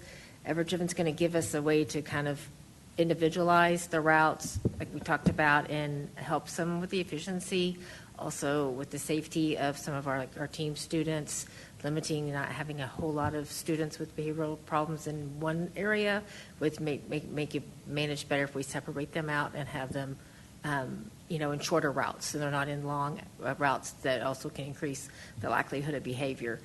The Ever-Driven cars are done, more like traditional cars or minivans type or SUVs. All of the drivers go through their background check, but they also will go through our background check through the LISD, through Ms. Cobb's process before they will drive a vehicle. And then parents will be able to track, similar to our Stop Finder, they'll be able to track the app, just like on Uber or those types of things, to know where their child is en route. And we also have video recording devices in those cars. So again, if there is a concern, we can pull video and review and have that as a safety mechanism. And then all the same things, especially for students that are receiving services through special education, we can provide car seats, harnesses, and those types of things, or monitors as well for those that we don't need to be transported with additional assistance. I will add that in the coming days, we're going to be sending a welcome video from Ever-Driven to the campuses that will be utilizing this. That will include the administration and then the lead special ed teachers, so that they can get a good understanding of what this is, what it looks like. And then following that, then there'll be live Q&A with Ever-Driven with the same staff, especially if they have any questions. So what we want to try to do is provide our employees that will be dealing with this daily so that they can help answer questions with parents that might have about this service.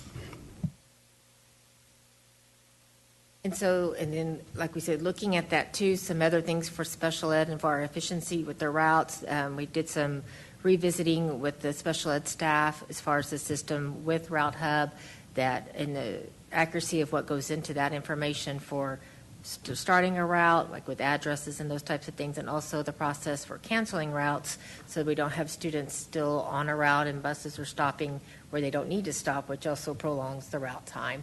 So we did some revisiting of that and the processes related to that, and then also addressing sibling riders, which have always in the past been allowed if there's space on the bus, how to request for a sibling rider to ride with the special ed student. All right, good evening. So last work session, we talked about a new app that that's going to be available to families in the district. So it will replace Here Comes the Bus. It's called Stop Finder. So this week, we have 2 campuses that are piloting that app with their families. So Briar Hill and then Hebron Valley. They'll be piloting the app. I think parents are receiving the invite this week. So I was actually texting with the administrators this afternoon saying, make sure you let me know how that's going. But this app, again, is going to provide accurate tracking, close to real-time tracking of so parents and families know where their child is and where the bus is, what time it'll get to the stop. And so those two campuses are going to pilot the app for the next 2 weeks. And then once any issues that pop up, once those have been addressed and transportation feels confident that we're ready to launch district-wide, that's the plan. So we're looking at end of month for that. So concerns that we have identified and continue to work on. So when drivers call out and transportation says, hey, driver number 2, I need you to cover for driver number 1. The drivers have been great and they have been willing to do that, but they might not know the route as well, obviously, as they know their own. So working with them to make sure they feel comfortable with knowing the route. Like Lisa mentioned, last minute driver call outs continue to be a concern. Of course, traffic and construction, added tutorial routes now that we're in the swing of school. Campuses have requested buses to take their students back home, and of course that's important, but just another layer of coordination. And then field trip times as well. Mr. Kosh got some anecdotal data from some of the campuses asking, hey, if you have 10 buses, out of those 10 buses, how many of those routes are performing proficiently on time? And so it's about 80 to 85% of routes are running consistently and on time. And then looking ahead, so training for all, I think there has been a recognized need that dispatchers need training for how to respond to families and community members who are calling and asking questions. Of course, stabilizing staffing in the transportation department, Stop Finder rollouts, that's the parent app at the end of November. And then Wayfinder for drivers. So right now drivers have paper route sheets, and it says, 0.9 miles head north on Legacy Drive as they're driving a bus full of kids. And so we're excited for Wayfinder to roll out because it'll give digital, GPS turn-by-turn directions for them. Just probably a little bit more user-friendly, especially thinking about some of these drivers taking on those routes covering for a colleague. That'll be very helpful. Driver evaluations to see where drivers need assistance and how the transportation staff operations manager can address their needs. And then, like Lisa mentioned, just some training, de-escalation training, how to manage student behavior on the school bus. We're viewing the school bus as an extension of the classroom, so we want to make sure that the drivers and monitors feel prepared and have the resources that they need. So this team here is daily working through concerns, issues, trouble spots, addressing parent emails, parent concerns, adjusting stops where it might be more beneficial for a pocket of students. And so we address all the things head on if we're made aware of them. And so with that, turn it over to any questions. Thank you so much. Ms. Sells. Yes, I have questions about EverDriven. How are you choosing the students to be transported, and how many students can they support? And are we only selecting students that don't need additional monitoring aids for those, or will there also be monitoring aids with them? We went with the first top 10, and that really was related to safety, so that it is a lot of the students primarily in the TEAMS program, which also helps us to eliminate a couple of the routes to put drivers on to the other buses as well. They will need monitors, most of them, but we will take the monitors from the those routes to put on the cars as well. So looking at safety first, looking at shortening the rides, because a lot of our kids, like I said, were over an hour long. Then the other area for the priority was looking at the students with the longest routes, so in mileage to, especially under special ed, there's sometimes still within the way their program feeds for their self-contained program, there's still a lot of miles out, although it's maybe the closest one, looking at that area to prioritize those longer mile routes to consolidate onto a ever-driven car versus the transportation bus. But that's still also a fluid process that we kind of have a master list and working with in contacting parents and getting, the agreement and understanding in there. But our first priority were the team students.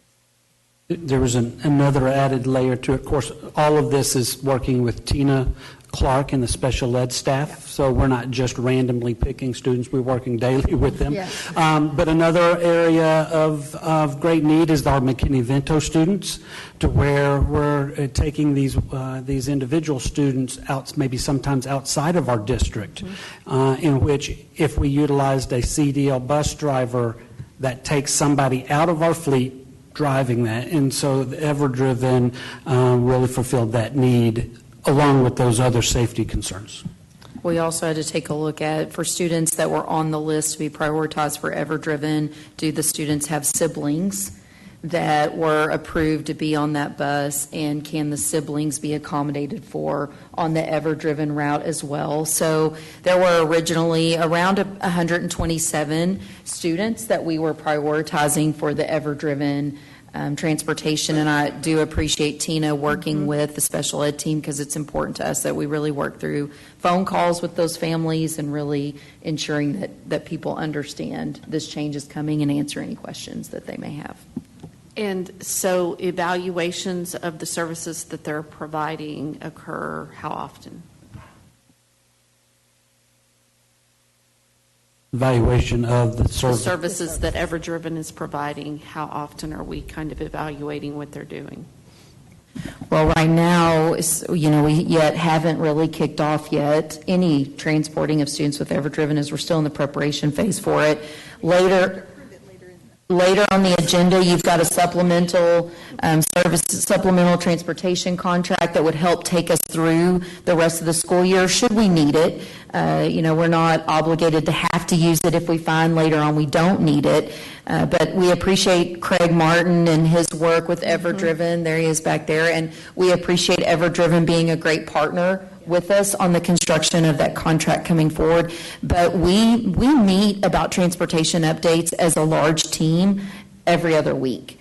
And so we will be discussing, just right now, we discuss bus routes and the hot spots and concerns we're hearing. Ever-Driven will become a part of that agenda. Yeah. And I did go to their website and then reached out to some trustees I know that use them now in their district, and they have been very happy with them. So I'm glad to see this coming forward to us, and I look forward to partnering with them. I hope we just don't end up using them all up in our area, because I think that they're going to be a great commodity for all school districts moving forward as we all face transportation issues and staffing. So. Sorry, I was going to say, I might add, by adding Karen in the Student Services Department with her special ed background and her relationships with the teams department and with the special ed directors, it really gives us an inside take on students' needs, staffing needs, and able to adjust on the fly if we need to. And also, we want to mention, with Ever-Driven, while we do have all special ed students, the majority, we do have some Frisco students who Tina Clark was great in identifying that were far out, causing a little delays. But yes, we do have some gen ed students on there as well from Frisco. I'm in Oklahoma. Hey, I get my passport stamped every night I go home. Dr. Taylor. Yes, I have a few questions, and some of them may be for later, but they just came up as I was looking through the report. The first one was, I think at maybe the last board meeting or before, we talked about incentives, and I know that you have added incentives now. I don't know if you're at a point where you can tell, are they making a difference, or is that a later discussion? They're definitely making a difference. The drivers are eager. Okay. Money is huge, in everyone's pockets, so they're more eager to drive the double routes. Okay. Where in the beginning, they were not so eager. Gotcha. But the incentives, thank you all for that. Okay. Very helpful. Okay. Very helpful. We get a lot of questions on the holiday pays and things, but very helpful. Thank you. Okay. And then my next one is, I saw the 80 to 85% of buses being on time. If you were to compare that to our former provider, where are we falling? And I realize this is new, and we're still working things out. Are we seeing improvements? I think we do see the improvements because we have some large pockets of schools with completely no issues. Gotcha. And week after week with our adjustments that we're making, things are getting better and better with certain routes. To whereas I think with Texas Central, they weren't real quick to share data with us. We would have our updates with them. And it's great to have a superintendent that's a former math teacher because she would hold their feet to the fire about the data and the on-time percentages. So, I want to say that it is better because we are in control of it. We can make the adjustments instantly, and we don't have to go to another person to ask for those changes to be made. And I appreciate too, thank you, Dr. Taylor. Y'all brought this up in passing earlier, but other districts that have gone through this transition, I don't think we're experiencing anything those other districts haven't experienced. Yeah. They are ahead of us in the fact that they're several years in, further along, but I am encouraged by the districts that have taken over and where they are now, years later in their transition, but it does take a while to get to a stable place. Yeah, understood. And then you sort of touched on my other question. I wanted to know if we were seeing challenges by campus or by neighborhoods and what adjustments, but I think you covered that even with the ever-driven proposal on where you see those issues having a reactionary plan. So yeah, and a couple of campuses, the administrators who are over transportation will go, hey, have we thought about combining these, or can we split these? And so they're the eyes and ears right there, talking with the drivers. The drivers communicate to Lisa and her team, and we can make those adjustments there with the right communication. Gotcha. And this is a big job, of course. Nobody knows that more than you guys, so I just want to say thank you because I know you're working really hard to make sure that 80 to 85% gets up there, so we really appreciate it. We know it'll get better. Ms. Alcatab. Dr. Taylor asked my first question was the 80 to 85%. I wanted to see if we had, I know we don't have a lot of data from the previous company because that's just, we'd have to wait for them to come from up north to meet with us, to have those discussions, to get anything. But I was also curious about how are we performing in comparison to previous years. I think you guys are doing a tremendous job. It is definitely a huge undertaking for us to put transportation to make sure that our kids are safely getting picked up in the mornings, taken to school, taken home, field trips, athletic events, band events, all those different things. And so while 80 to 85% seems, it's good. It's good for us being in it 9 weeks. And we have to remind everyone, we did not get anything turned over to us until 2 weeks prior to school starting. Yes, less than 2 weeks. Not a single piece of data. And you guys were able to take it. We've got a new app. We've got the programs. We've got the buses and the people. And you're trying to find solutions in order to make sure that our students are getting to school successfully and ready to learn. And so I do appreciate that. The Ever-Driven, I was just curious, when we're looking at the contract or looking at the proposals, do we have an idea of about how many vehicles we're looking? Is it fluctuating? I know I heard 127 students right now from the teams, but what are we looking at? I don't have a number to give you exactly yet. We're just now getting those routes coming in and kind of the drafted amount, but some rides have like 2 to 3 children in. Some we've actually said, no, this child really needs to ride alone. And I know that's not as efficient, but that is the safest on that. So I don't have a count yet for how many full routes because that's still coming in that kind of on-hold draft form, but we can get that to you. Sure. Fair. Totally get it. And then just one last question. I know we kind of sent out to our lunch monitors the proposal to possibly, hey, do you want to take on some extra? Did we have any takers? Just curious.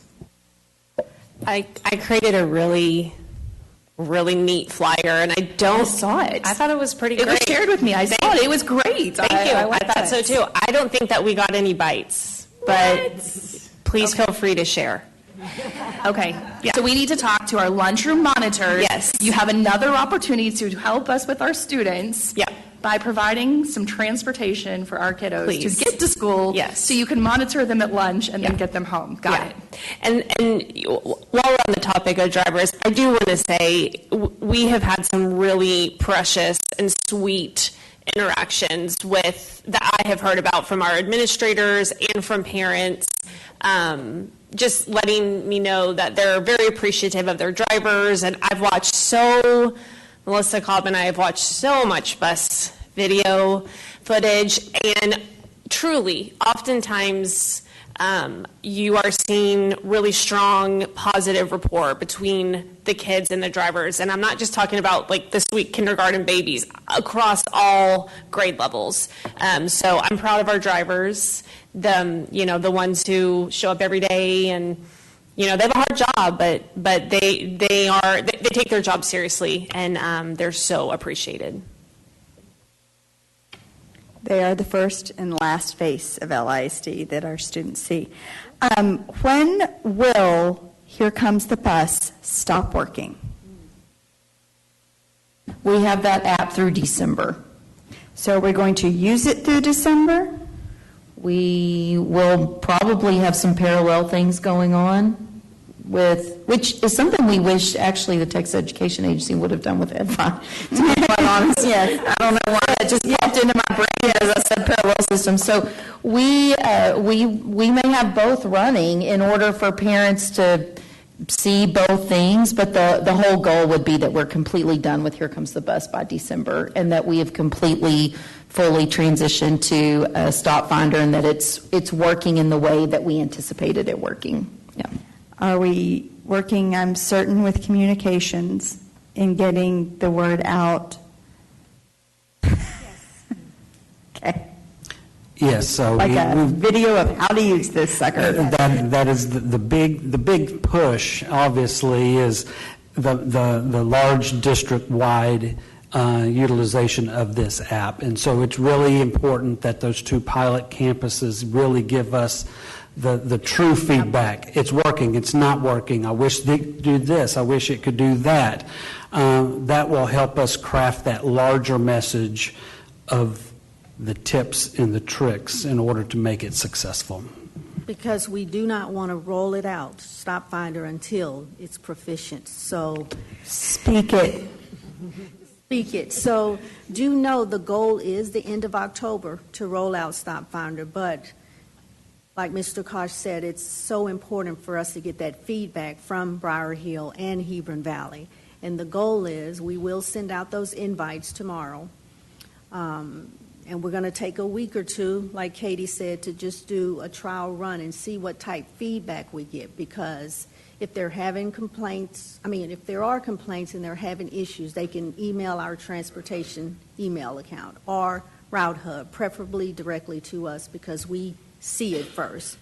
And then after that, as a team, we have to decide, are we really ready to roll it out? But it has to be ready. So I'm glad to hear we have Here Comes the Bus through December, although it doesn't work for everyone, but. Yay. I'm looking forward to the end of Here Comes the Bus myself. Everybody. With that, we thank you so much for the work. Next up, Accountability and Evaluation Report. Dr. Fitzhugh.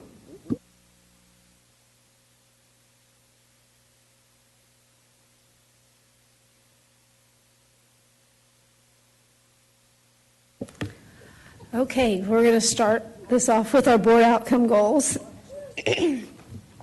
So we started board outcome goals in the 2020-21 school year, so this is kind of part of our normal cadence.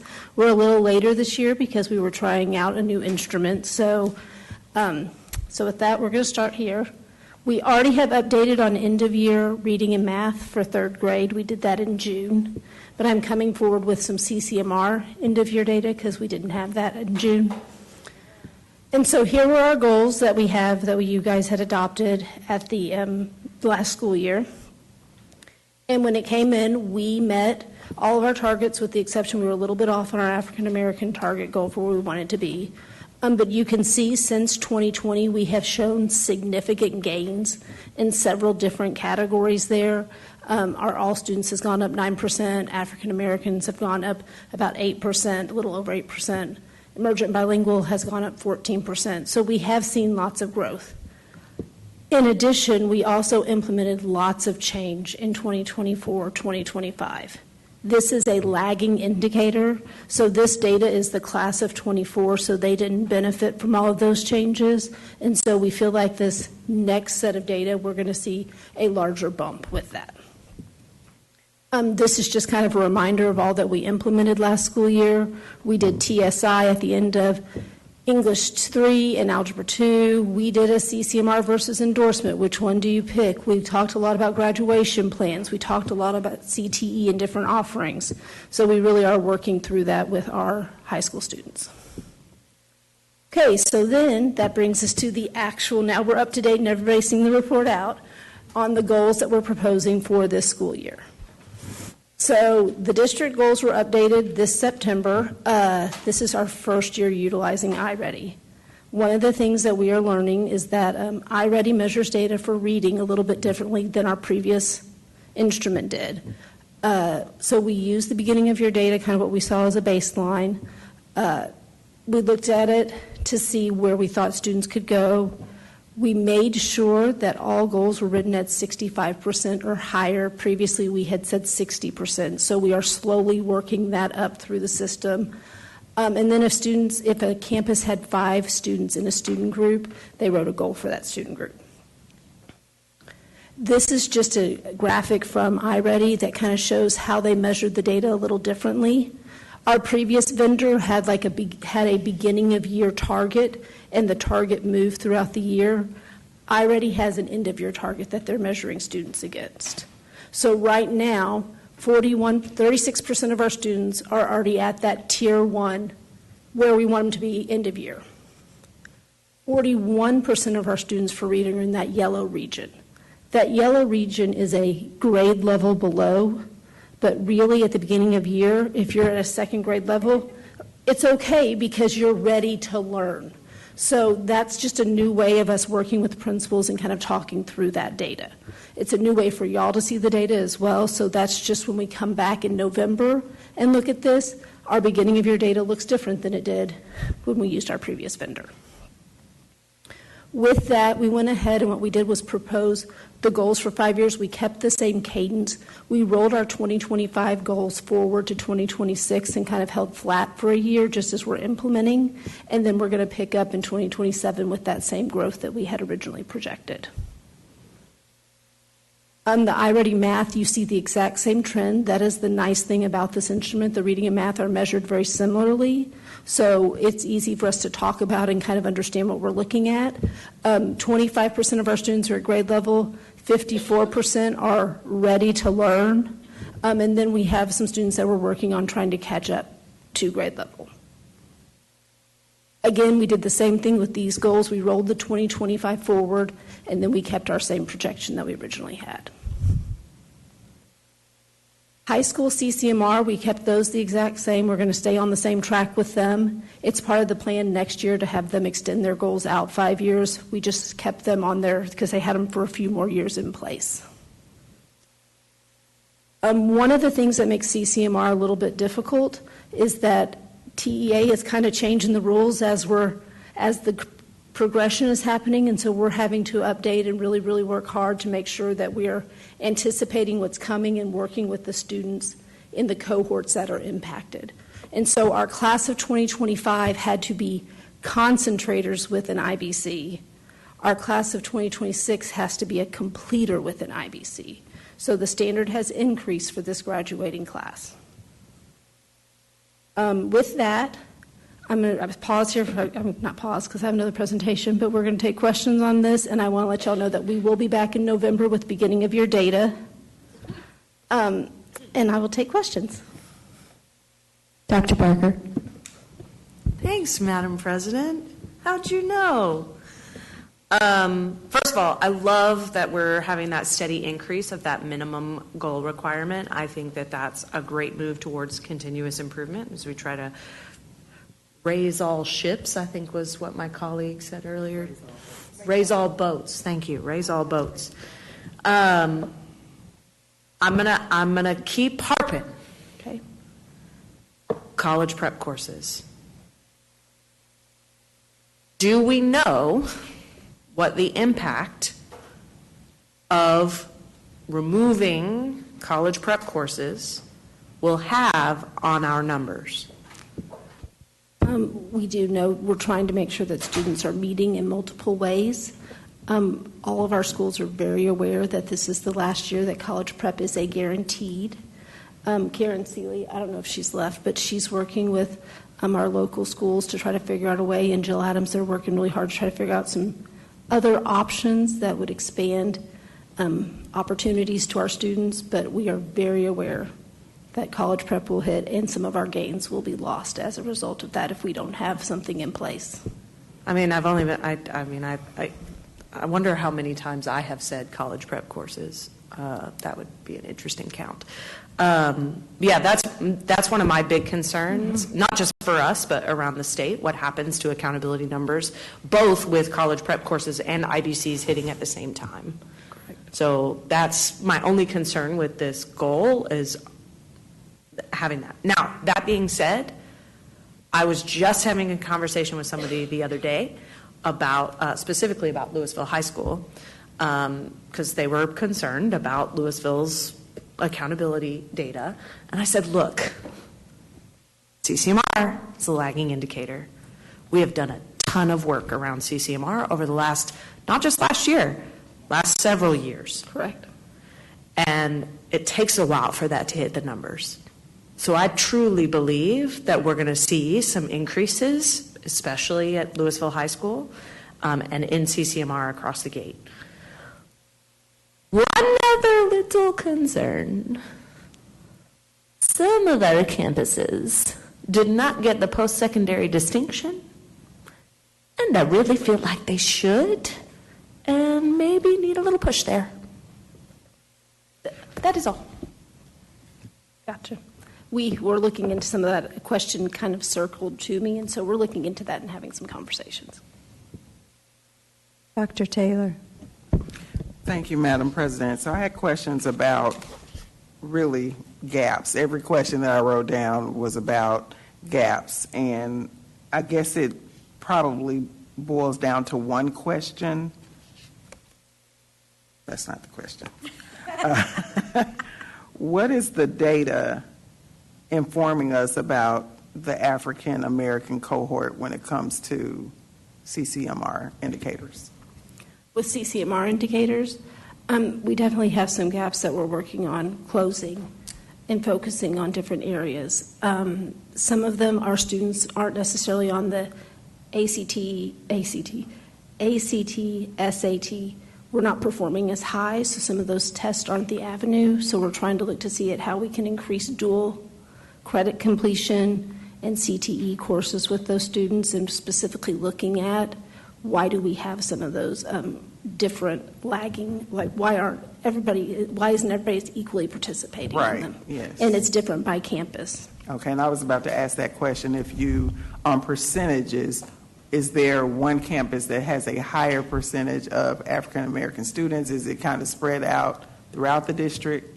There definitely are pockets with higher concentrations of African American students, and so some of those campuses have the lower numbers, have a lower percentage of students completing CCMR, and so it's a campus goal, and so I think that definitely does impact it, that where our numbers are low are where our pockets of African American students are as well.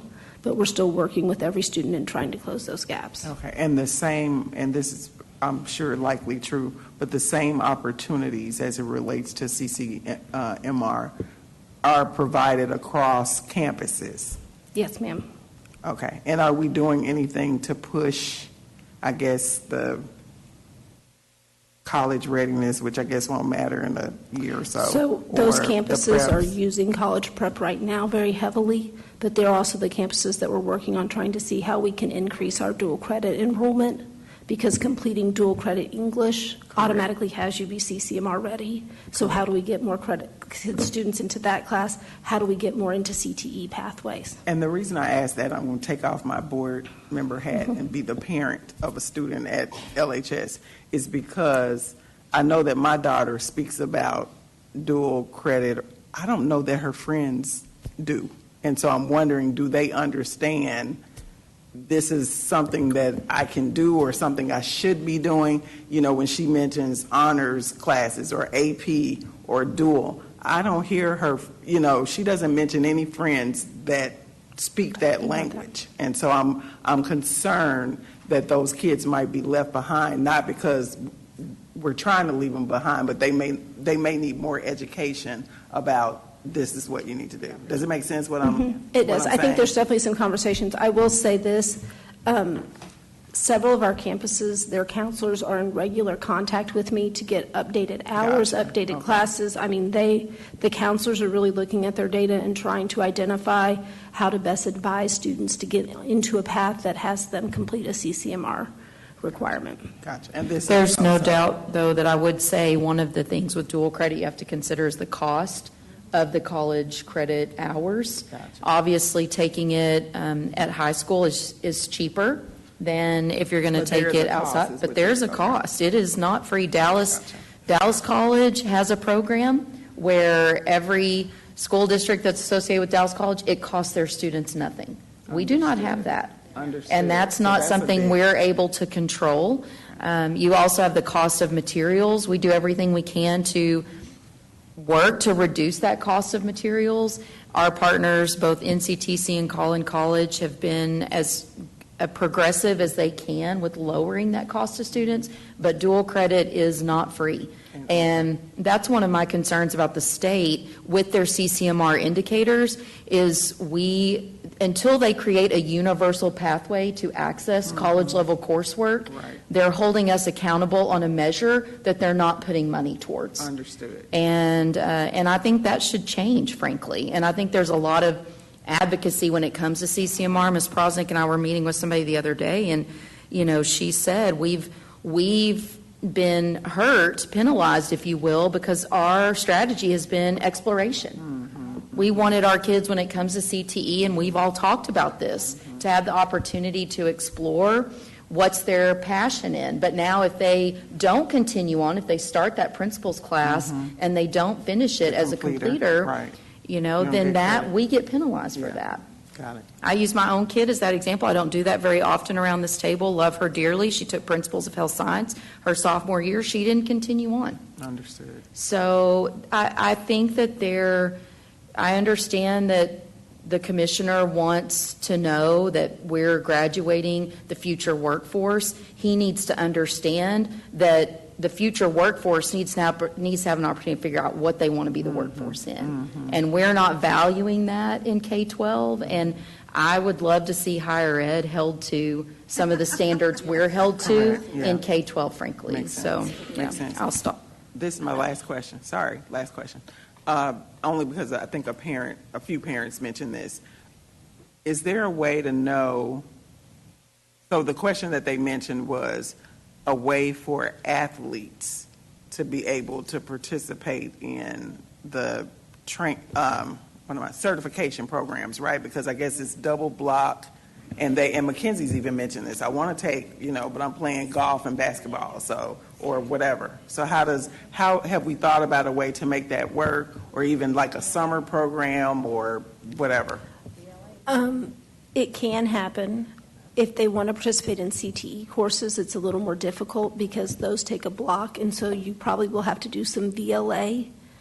But there are CTE paths at the campuses that are a little bit easier to complete.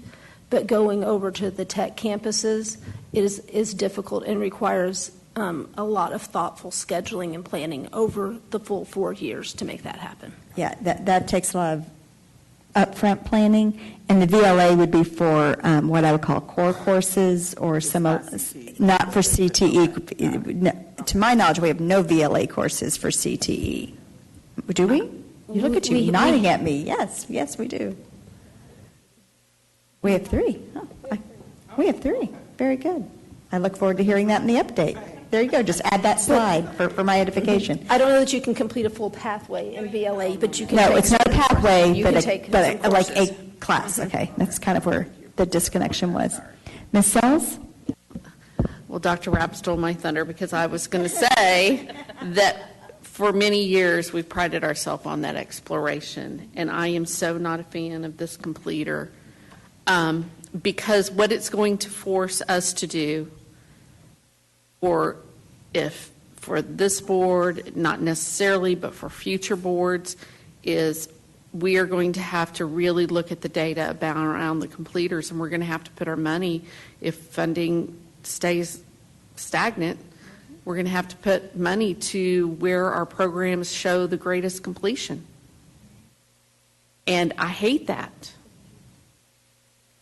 I hate that for our kids. And I hate that for our community, because we do have some of those kids that come in and out of a class, a semester, and they don't get a completer. And I'll use our year ago Colony graduate who wanted to be in fine arts and be in the musicals, but she took a semester in the culinary program at Tech West, and now she is at one of the most prestigious culinary pastry colleges in the United States. But she didn't count. But she found her passion. And it is a disservice to our students, but it's even more a disservice to our community, those who are uninformed accept the letter grade that we're given. So I just wanted to say my disagreement with that. So I did want to commend the fact that we are still moving in a positive direction. My joke is always we're going to start doing our pre-K interviews, and we're going to be like, so what do you want to be? And we're going to put them on a pathway. We're going to put them on a conveyor belt, and that's not fair. And to the point that Dr. Rapp was making, my college degree certainly did not match what I did. So, and I think that you would find that matches for most people out in the workforce. Most, not all, but most of us are not necessarily doing what we signed up for a 4-year degree. But you're still up because we get to talk about House Bill 8. So House Bill 8.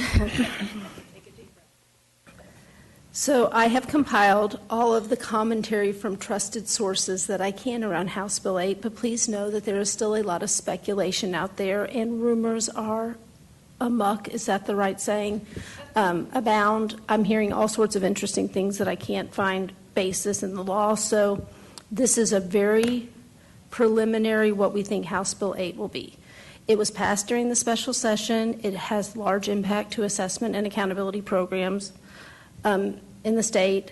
It does create a new assessment and accountability requirements. We're just going to focus on the preliminary, though. The new system will launch in 27-28. STAR is going to continue this year and next year. This also coincides with the commissioner is also revamping accountability that will launch in 2028 as well. It will eliminate the English 2 EOC. It does require assessment 3 times a year, a BOY, an MOY, and an EOY assessment. We don't necessarily have to use the TEA created tool. There's an option for the commissioner to approve some norm referenced assessments, but we don't have all the details on that. My understanding is that there will be a separate writing test also as part of this. Benchmarks, districts benchmarking, full-scale benchmarking will be very limited. And then they're anticipating that the EOY assessments will take about 90 minutes in grades 3 and 4, and then 105 minutes for 5th through 8th grade. So they're saying they're going to be a little bit shorter.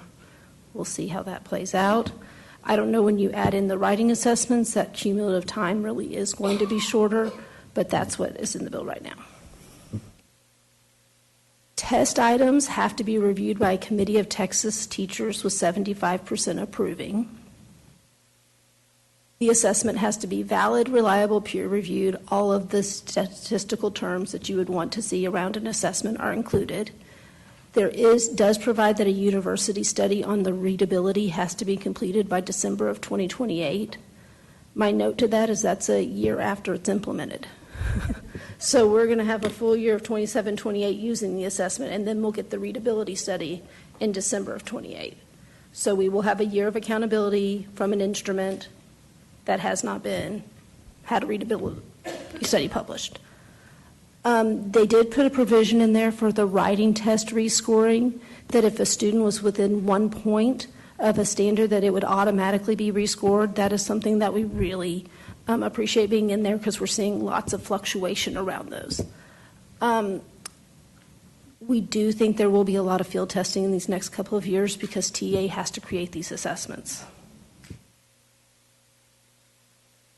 Test scores, raw data has to be back in 2 days, and while that sounds like a great thing, they do have a little caveat in there that says if post-equating is required, that it could take a little bit longer. So our end-of-year data sets are post-equated. That's what they use for accountability. They look to see where the data falls, to see what kind of shifting they need to do. So yes, so we will not necessarily get results back in the spring quicker than what we currently do. There is lots of stipulation there about what the commissioner is allowed to do with accountability. They put it kind of in statute of how often he's allowed to refresh, change the cut scores, how it has to be notified so we don't have it change mid-course, and so some of that's really appreciated. The other piece that is a really neat, a good addition is that JROTC and ASVAB will be part of CCMR criteria. We've been asking for that for a while. So they also went ahead and put into statute that accountability sanctions will continue in unrated years, that if ratings are ever enjoined, as they have been these last 2 years, that TA must retroactively apply the ratings and interventions. The commissioner now will have the option to also order a charter operation if a turnaround plan is rejected. Currently, I believe it's that he can order, not going to go there. I have to read the law. District must file legal challenges within 9 months of adoption. Failure to meet procedural requirements can invalidate the ratings. We have to pursue all remedies before we can challenge TEA. And we cannot use state and federal funds to sue the state or agency regarding accountability. So we have lots of questions, and we're waiting on answers. The agency doesn't have answers for us either. But by 28-29, the commissioner is going to develop a 3-year growth measure. We don't know if we don't use their BOY and MOY, how does a 3-year growth measure apply? If we use a norm reference test versus a TEA created test, will that 3-year growth, does the 3-year growth change the different growth measures? We really don't know how the assessment schedule is going to work with our block schedule for high school, and the accountability systems being updated.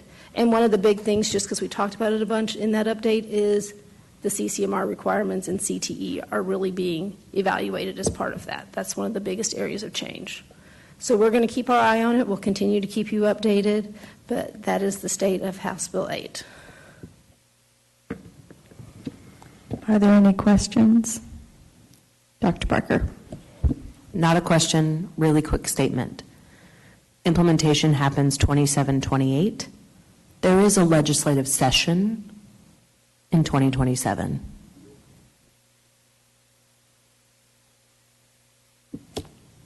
Yay. Thank you so much for the work. I look forward to TEA deciding what it wants to do.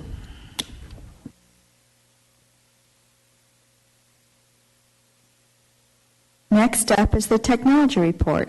Dr. Garicani.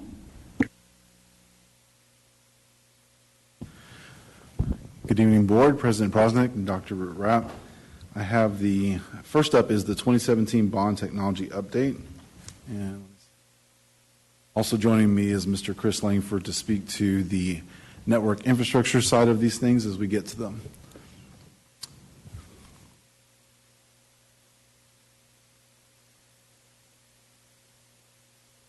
All right, as I suspect you're probably familiar, the 2017 bond is comprised of staff student devices and network infrastructure, and the total amount of the bond passage for these items was $99,115,903.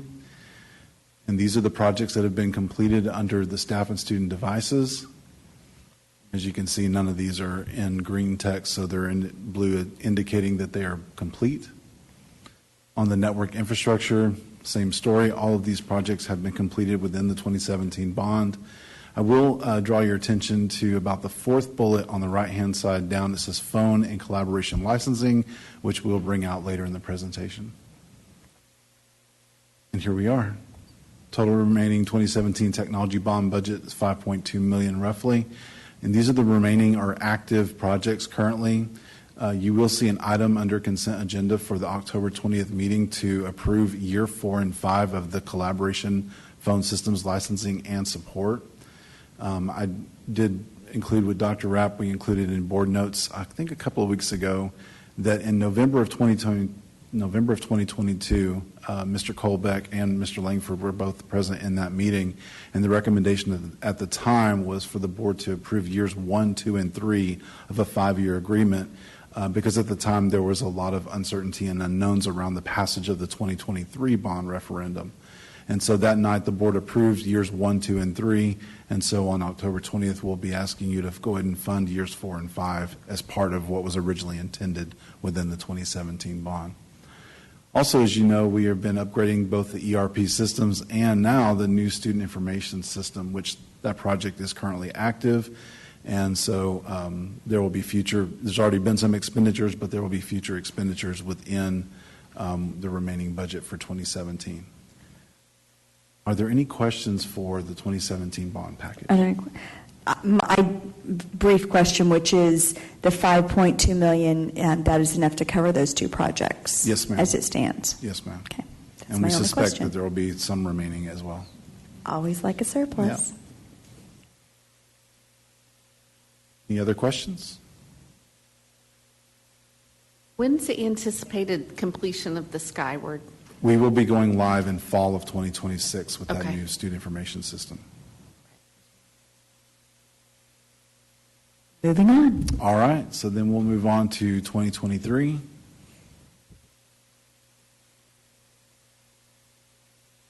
Okay, so this is the 2023 technology and program update. This slide is meant to indicate items or projects within the bond that have been completed. The ones that are in the yellowish color were already reported on in the report that Mr. Colbeck brought to you back in April. So the items that are in white text are the newly completed items for the bond. Everything on this slide is completed, yes. All right, we'll move on to items in progress. So under network and infrastructure, classroom AV refresh, WAN fiber ring, wireless network upgrade, campus sound and paging. Under safety and security and technology, cellular distributed antenna system, critical communication systems, expand exterior cameras and support network.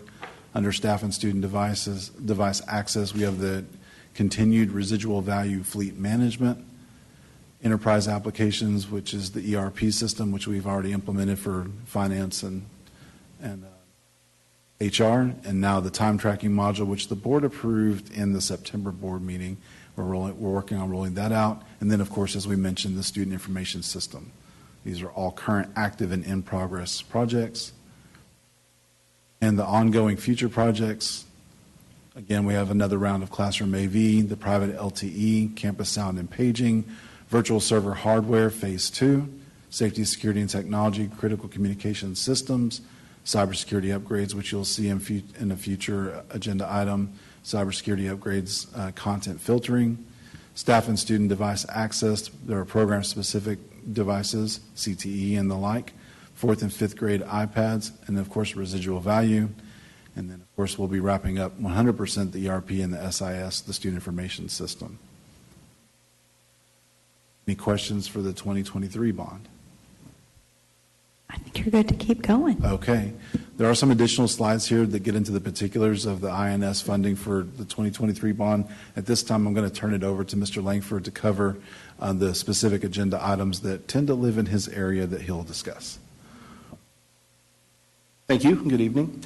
A few items tonight. First one being the cybersecurity upgrades. It's a project in the 2023 bond. This is specifically over the cybersecurity suite. There's multiple cybersecurity projects that we're going to be bringing forward. We've already brought forward one. This is the second one we'll be bringing forward.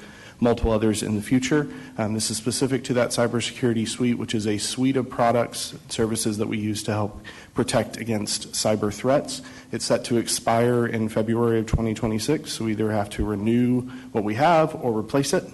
So we're working with the procurement department on a proper procurement method, which we will go through to procure all of the needed services, licensing, products, maintenance, support, everything. And then we'll bring that forward as a consent item at a future board meeting. We're shooting for the December meeting for consent for this. Second item is private LTE. This is not the first time you've seen this item. So the private LTE is a project to provide connectivity in areas that are very difficult to connect, mainly outdoor athletic facilities, concession stands, ticket areas, things of that nature. You've already seen this for the engineering and the construction delivery method. We have since gone through the procurement method, and we're ready to bring this back as a consent item. One note on this, because of a procedural issue within procurement, we're having to bring this forward as two consent items. So the first one will be in October, and then the second one you'll see in November.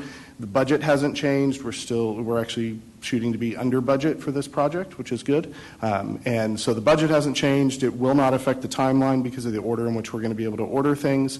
So it's just two items because of a procedural, two consents because of a procedural issue, but nothing major, nothing affects the project. So.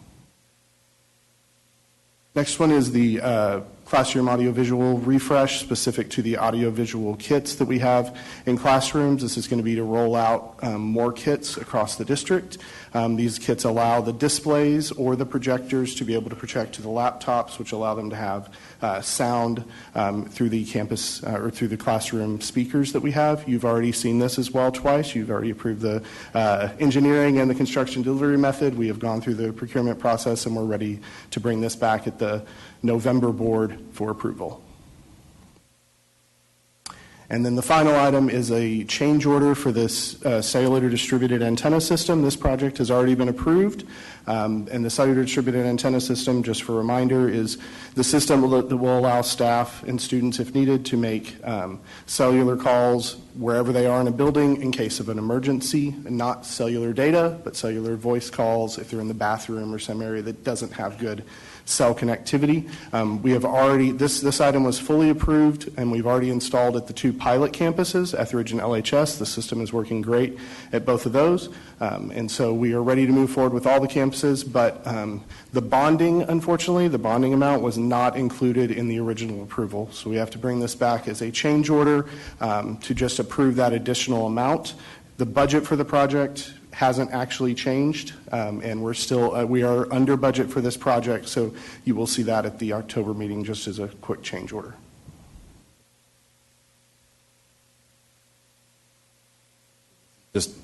So this is just a recap of those October consent items that Mr. Langford spoke of. And then looking ahead, we have a residual value of the sale of Apple products, 9,251 devices coming to you in November. This November consent item. Any questions? Ms. Sells. I just wanted to make sure that the private LTE system, once that's approved, that any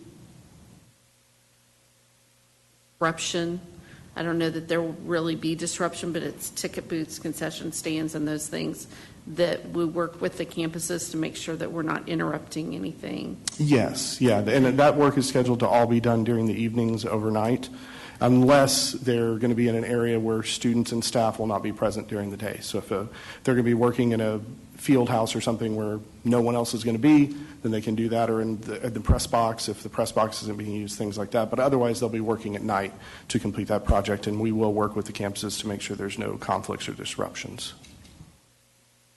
Thank you both so much. Thank you. Next up, it's our finance report. Mr. Rare. Oh, you're just sending Randy.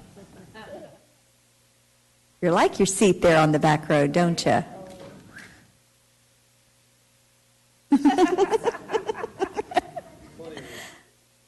I assume you're here for the construction portion. Yes, ma'am. So, good evening, Madam President, Dr. Rapp, and the board. It's time for our biannual construction update where I go through a ton of slides. I'm aware of the time that it is tonight, so I'll try to be quick with some of these pictures. So we'll start with the 2017 bond construction update. Same format that I always have in these slides. We talk about two different terms. Substantial completion means the building can be used for its intended purpose. Final completion means we have brought that back to the board per board policy CB local, that all financial reconciliation, all items are 100% complete at that point. Two other terms we talk about. A lot of times we're just going to focus on GMP or construction costs, just so that everybody is aware. There are other project soft costs on every single project. Those are things like architect fees, any abatement, third-party testing, all those good things. So with these slides, you'll see in blue everything that's closed out. So year 1, year 2, year 3, year 4 are all completely closed out. Year 5, our very, very last project here, Tech East Edition, is substantially complete. So our goal is to get that to the board soon to get that fully closed out, which that's a great milestone. Same slide I've shown before. We actually were able to fund some additional projects in the 2017 bond that were never planned because we had project savings along the way and interest earnings. And so there's the list there of other items that we were able to achieve. And even after performing all those additional projects and all the projects in the bond, we still have about $14 million remaining in unallocated bond funds there for whatever the board would choose to do with that. We do anticipate some minor potential savings on the Tech East edition. It's not going to be a large amount, but there will be a little bit of savings coming back on Tech East. So into some pictures here. We have, you're all very familiar with this because you're actually in these pictures. So this is from our ribbon cutting. This is Tech East. This is our new automotive lab. So 3 key areas of the Tech East edition. The first was the automotive lab, which just looks fantastic there. There's a great picture of the ribbon cutting, which was a fun event. Part of that automotive lab is an off-road diesel program, which is kind of a one-of-a-kind for most high schools in the area. Really, it's going to be a great program there. It uses that same automotive lab. The second part of the Tech East edition was the renovation of a dental lab, and that one's actually been open for a little while now. And then our third was converting the old auto lab to a new welding lab, which that's a program that gets a lot of interest, and we needed an additional lab there. Great photos, again, from that ribbon cutting of them demonstrating some of the work that they do there. Okay, so any questions for the 2017 bond? Dr. Barker. And Lori or fellow members of the board, you may be able to answer this too, but 2017 bond was all one bond, am I correct? Yes, the legislature did not. It was an all-encompass bond. We just went out for one amount. I believe it was $727 million. And so that was an all-encompassing bond that we could use any way that we needed to benefit the students of this district. So that was kind of the point of my question, is that additional $14 million is not restricted to a particular kind of project, unlike some of our more recent bonds that were under new legislation that have to be used for the original bond package limitations. Am I correct? Correct. Ms. Lasan. I just wanted to, again, $14 million in savings. Way to go, Randy and team. And then also, I was looking back because I thought it was, but the deal with, I remember like DeGan, we had to go back and do a whole bunch more work that we didn't think we were going to have to do. And so to still come in $14 million less than we thought, that's pretty good. And I know that probably wasn't the only one. So that's just the one that I remember the most. Right. Remember it well as Ms. Sells. myself. Yeah, and I just want to say for the 2017, we didn't just go out for that amount and then say, oh, then what are we going to spend it on? We did bring a plan to the public, and I will say we stuck to that plan. And so, not that there's not been, a few of these along the way, but I just wanted to say that because a lot of you all weren't on the board back in 2016 when we started talking about it, and then 2017 when we approved that bond to go out. And so there was a great plan, but yes, it's very different. So, and we're thankful for the 14. Ms. Lasong, you sat on that committee, correct? I did. Oh, Yeah. Dr. Barker. Thank you. Thank you for that clarification. I had no doubt, this being LISD, that there was a full plan and procedure and process for determining what that bond was going to go to. I also want our public to know that there's a very big difference in how we can utilize that 14 million in savings from 2017 as opposed to any savings that we might have in bond funds on more recent bonds. Just as a fun fact, and I know we're going to get to it with the 2023 and 24 bonds, but the Colony softball field was part of the 2017 bond, and you will see it yet again in the 2024 bond, because facilities do not stand in isolation. They still need to be maintained and taken care of. So that's my plug for turf. Right. With that, you may continue. Okay, so for our 2023 bond construction update, same kind of format here. You'll see these were actually projects, a lot of the furniture was done in summer 2024. So everything in blue there was closed out and completed. However, right before this summer started, we actually made the decision to move some of that existing new furniture into 4 campuses: Donald, Hebron Valley, Heritage, and Rockbrook Elementary. So I've got that listed as substantially complete. There's a few little items that we're buying for libraries and things like that, but it was a major undertaking to get all that done, and very appreciative of the team and our vendors accomplishing that. Again, in summer 2024, we did some flooring replacements and casework replacements. You'll see some pictures of that. Our goal is to have that closed out this month. So on the 20th of this month, you'll see a closeout item for that project there, which would be great. We also did, in summer 2024, we did a lot of playgrounds and shade structures. You can see the list there. Again, similar to the furniture, at the beginning of right before this summer 2025 started, we moved the Polzer playground to Hebron Valley, and we added some additional equipment to Homestead that was related to the retirement of that campus. And then we've talked a lot recently about the Hedrick playground, so I won't go into that, but that was also added as part of this kind of project here. Again, in 2024, marquee project started really at Lamar and Old Settlers. We had some Griffin Middle School STEM logo, and then 2 projects that have closed out from that summer: the track and field lighting at all high schools and our Arbor Creek interior bleacher replacement. Photos, we've got a picture of our Lamar Middle School marquee. We have the STEM logo at Griffin Middle School.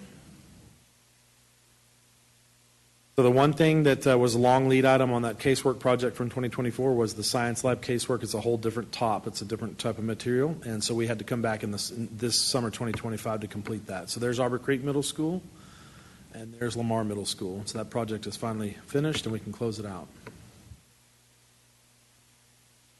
Here's a picture of that Polzer playground, now located at Hebron Valley Elementary. So it worked out really well. Brand new playground, and we get to use it at Hebron Valley. So. Okay, so as we move forward, I'm going to have things separated into by architect. And so our first sale projects from Bond 2023, these were projects that started really this summer, 2025. We start with Glenn Partners had the Colony and Marcus High School 20-year life cycle maintenance and repair project. VOK had Creek Valley and Durham 20 years. And McAdams is working on the Hebron High School traffic signal. So that one's in progress now. But so here's some pictures of the Colony. A couple of classroom pictures of the work done there.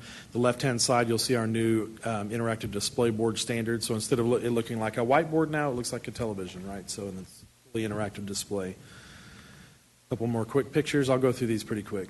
Marcus High School, big transformation of the library there.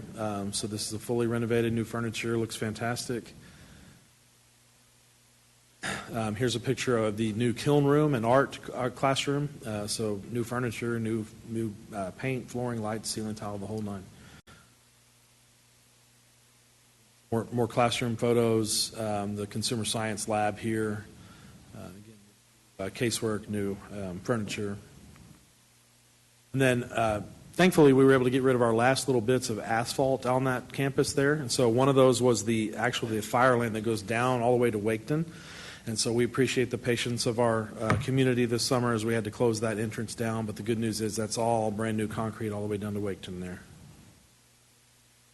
Creek Valley Middle School, so this one was a ceiling and above, except for the library, which you'll see next. But so in this cafeteria, we haven't yet done the flooring and all those good things. But you can see the brand new lighting and how that kind of changes the space there. The library, we actually did go in and do that full library renovation. So this has the flooring, paint, new furniture, everything in the library. That was so they could get a little bit ahead for next summer, just to try and knock out as much as they could. And then the main hallway here is the right-hand side, you standing next to the office looking straight ahead, and then the left-hand picture there is if you turn right and look down that main corridor down. Big transformation with the new ceiling there, new lights in that hallway. Same pictures here from Durham. So if you remember, it had like a mirrored finish on that ceiling down that main hallway, and so now this is a freshened look there. And then we've got the cafeteria space. Again, same thing with the library. This was Jackson Construction. Their plan was, hey, let's knock the library out in summer one, so they did that at both campuses. Stantex projects, we have the DeGan Elementary partial 20-year project, and that we are bringing to for closeout on the 20th of this month. So that's great news because they were actually able to get that all done in one summer, which is great. Flower Mound and Hebron High School, 20 years. This is phase 2. We actually started phase 1 back in the 2017 bond. We've been working out there for many, many years, and got a couple more to go. Year 1 roofing, I've turned everything there the yellow gold color except for our building. So we're getting a dose of our own medicine, and we're actually re-roofing our building now. But the Welcome Center, Lamar, and Old Settlers are complete, substantially complete. Electrical upgrades are ongoing, and that will go all the way through next summer. Same with the generators, and then the elevator and fire alarms were substantially complete this summer. So some pictures. This is of DeGan, cafeteria and hallways. Everything was done, all finishes, everything in these classrooms, brand new furniture. You see the group restroom there, renovated. In these pictures here, you'll see the brand new roof on the left side. On the right side, it's a faraway picture of the playground, but the key is you can see it. So we were able to actually remove that old portable building from the campus, which is fantastic. There's brand new sod there, which you'll see in that picture. And there's your brand new playground at DeGan Elementary. Flower Mound High School, so this is interesting. We call this the dance floor. So because we're working in the auditorium, there's so much work that has to be done up high. They actually bring in a big scaffold system and build a wooden floor there so you can access everything. So this is down below, kind of what that looks like if you walk in there. This is the auditorium lobby, just some framing going on, some work going on there. This is on top. This is Hebron High School, so this is on top of the dance floor at Hebron. So this is what you'd see if you went on top of all that scaffolding. You can see, you can access everything from pretty much from ladders up on top of there now, all the lighting and everything up above.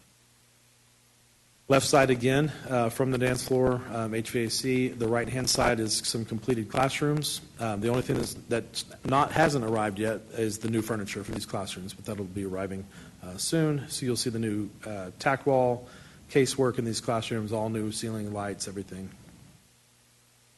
For the year 1 elevators, we thought it'd be a good idea to show kind of what they look like before. So these are the interior of the cabs, the lighting, the panels in there, and then here's kind of what they look like. Upgrade there. And then something that nobody really sees. This is in the closet behind the elevator there, and just kind of shows some of the guts that are involved in the elevator renovation project. So we come in and we change out all those components to make sure that it's a reliable system for the students. I'll go through these quick. Some roofing pictures. Left-hand side of all these is before. Right-hand side is after. So there's Lamar. There's the Welcome Center. Okay, so Huckabee projects, there's a lot of them here. Our district-wide ERS is closed out, actually. We have some projects at LHS for the Scene Shop Edition, band lot renovations, our 99 Wing renovations. We have the Harmon Black Box Theater renovation, Castle Hill Central Liberty 20 years. We have the new transportation center ongoing. The paving right now is on hold until we kind of finish that transportation center because they kind of go. Doors and hardware replacements substantially complete this summer. We have the district-wide security and district-wide security systems project. So pictures of those. 99 classroom wing in LHS. Left-hand side, you'll see the renovated elevator there. Right-hand side, you'll see the work that was done on the restrooms. Same roofing picture, left-hand side is before, right-hand is after. Roof.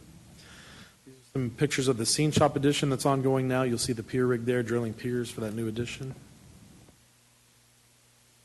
Harmon Black Box, this is an interior renovation, so that's basically the old band hall space there, just kind of gutted and work going on overhead. But for these three elementary 20 years, not a lot to look at here because it was ceiling and above, but trust me, there's a lot of work. So brand new HVAC, roofing, ceiling tile, lights, any fire sprinkler work that had to happen, all that, everything up above ceiling was done. So I decided to put a kind of a during picture on the left-hand side, just so you can see, during the summer what it looked like, and then now on the right hand. So I'll go through these quickly. You're basically looking at ceiling tiles and lights. Our new transportation center, a lot of work going on there, a lot of dirt moving, and site utilities going in, so that's exciting. They're making good progress out there on that project. Just a couple of pictures of door and hardware replacements. So something a lot of people don't think of. Doors have a useful life as well, and so you have to go in there and replace those every now and then. Our second sale projects, so this one we actually did this summer. This is our Lewisville High School Hebron 9 campus furniture replacement. So we were able to get all this furniture in. This is pictures of Lewisville High School here. Classroom furniture, the library furniture, turned out great. So these projects now are the ones that we are currently we're in design, and our plan is to start construction next summer. So with Glenn Partners, we have Hebron Valley and Flowerman Elementary, 20-year life cycle maintenance and repair. VOK is working on Coyote Ridge and Hicks, 20-year, as well as year 2 shade structures and Timber Creek Marquee. Huckabee has Briar Hill McCamey Forestwood renovations, which I'll be talking about here in just a few minutes. We're bringing in GMP forth this month, so getting way ahead on that one. Rockbrook and Vickery, 20-year. Stantec has LHS Kilo, 20-year. McCullough renovations, the delay paving and fire alarm, Timber Creek roof, and year 2 flooring.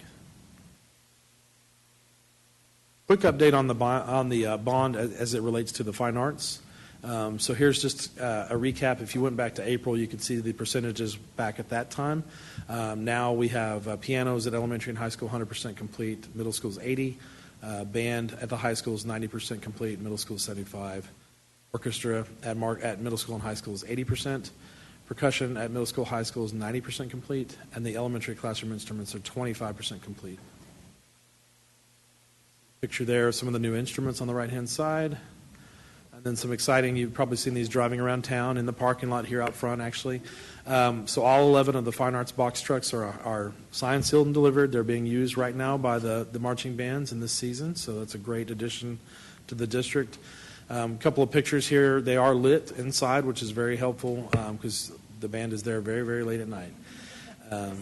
We have safety kits, and there's some pictures of the students and parents loading up the pit equipment into one of those trucks there. Very quick update for safety and security. You've seen, I've mentioned quite a few safety and security projects along the way. This was one of Matt's projects here. His big one during this time period was the high school weapon detection. It's in place and operating. So any questions for the 2023 bond construction update? You've been busy. Yes, ma'am. It's been the busiest year we've had in my department, honestly. So I know there's a lot of slides, but we're getting through them. Okay, so here's our discussion items for tonight for the 2023 bond. The first one is a fire alarm system replacement at Morningside Elementary. So at the May 2025 meeting, the board approved Huckabee as the architect for Lewisville, Morningside, and Peters Colony elementary schools. It was discussed at that time that the systems were still operating, but they were obsolete and needed replacement. This came about really because that ERS project, if you recall, we have to tie that system in. These old Harrington fire alarm panels, you cannot add in. There's no equipment out there anywhere for them. So since the May 2025 meeting, the dialer on the Morningside Elementary fire alarm has failed. So what that means is the fire alarm is operational. It will notify the building occupants if there is an emergency, if there's a fire in the building, but it will not call out to the fire department. So as such, the fire marshal requires a manned fire watch. And so Facility Services has been doing that service.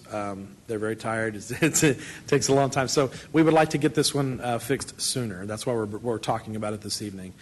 Again, that manufacturer is no longer in business. Parts are not available. So we're bringing it tonight to recommend using the JOC delivery method for this one project. We've already been talking to a vendor that's on that JOC, and they have given us pricing. So once approved, the vendor will be able to secure materials and begin installation. And in order to help with the timing, we're actually going to talk about this one later today as an action item at the work session. So the next item here is some construction manager risk selections for additional 2023 second sale projects. We've already got quite a few of them assigned, but there was a few left that we've talked about recently, especially on the delivery methods.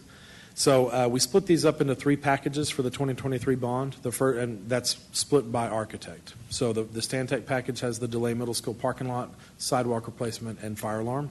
The VLK package has the playground shade structures and Timber Creek marquee, and the Huckabee package has those other 2 fire alarm systems that we had been discussing about using CMAR along the way. We just pulled Morningside out because of the emergency there.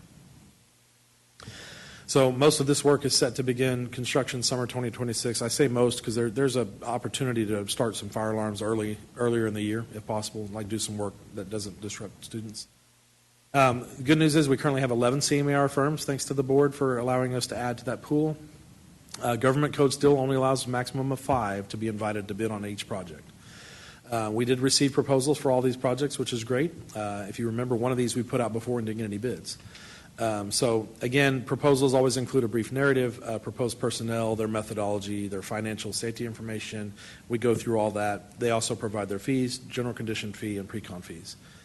So we have come up with a recommendation for each package that we feel is the best value. The bid evaluation information will be provided in board book prior to that October 20th meeting, and these recommendations will be presented as a consent item on October 20th.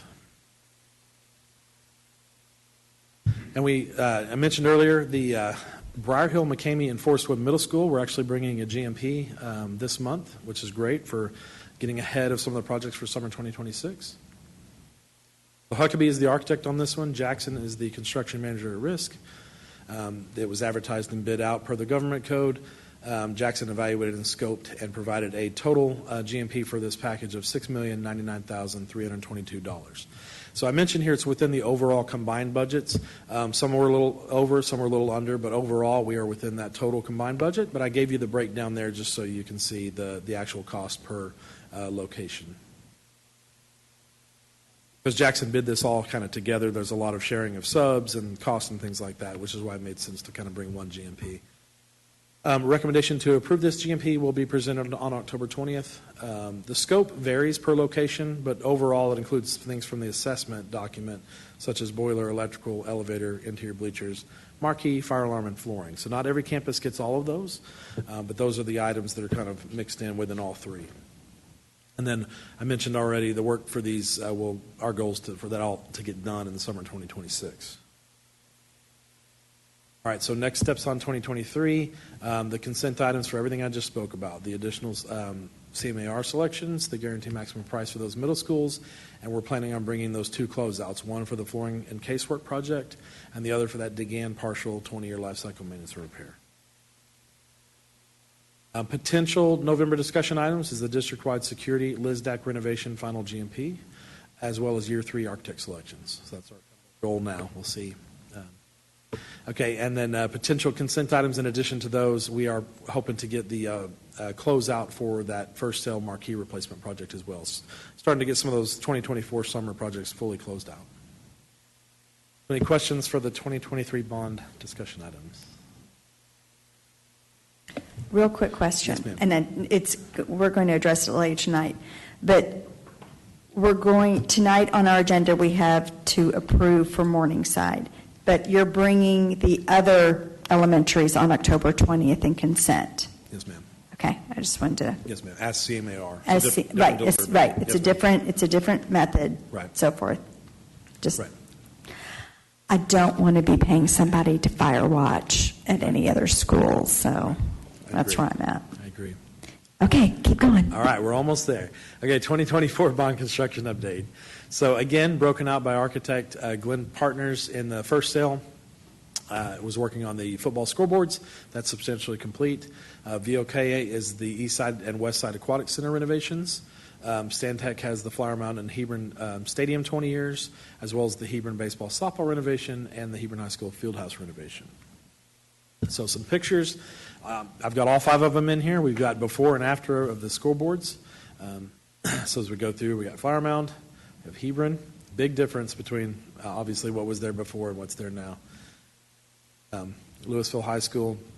Another thing, if anybody has not seen these in person, I know y'all all have, but it's got this video board element, which is great because now, all kinds of content can be showed on that video board. Marcus High School. Finally, the Colony High School. All right, here's some images of the East Side Aquatic Center. So they had that little bubble over the pool area there so they could sandblast that plaster off the pool surface without making a huge mess. And then here's after that bubble came off, so you can see all that whole plaster surface is gone. This is another interesting picture, something that a lot of people don't get to see. This is a restroom that's all the tiles removed and everything's kind of gutted, and that's build it back. It's going to look beautiful. Flower Mound Stadium 20 year. I know a lot of you have already been in this space there, so you'll see the refresh there. In the press box, there's a picture of the elevator, some existing restrooms and concessions.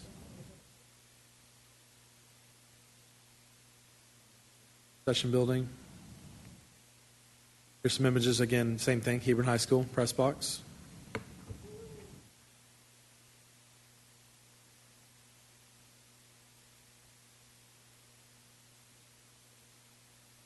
And just real quick, my understanding is that the concession stands are finally got their air conditioning. Yes, ma'am. Yes. New units are. Here's the existing restrooms at Hebron. And then some additional first sale projects from 2024 bond. Civil engineering, we have Tignall & Perkins, TNP, working on the synthetic turf at the 3 middle school game fields and the turfing 1 practice field at all high schools. So that is wrapping up design now. We're actually hoping to get a GMP to the board in January for that project. Not GMP, but an actual bid. That'll be a CSP project. And then McAdams has the baseball softball field lighting, the baseball softball field synthetic turf, except at the Colony High School, and then the high school track replacements at Flower Mound, Hebron, LHS, and the Colony. The tennis court resurfacing, there was no architect or engineer required on that, and that one is substantially complete. So some cool pictures. These are of the baseball softball turf project, and you'll see in varying phases here. So you'll see all different, dirt to gravel to turf. So here's Flower Mound High School.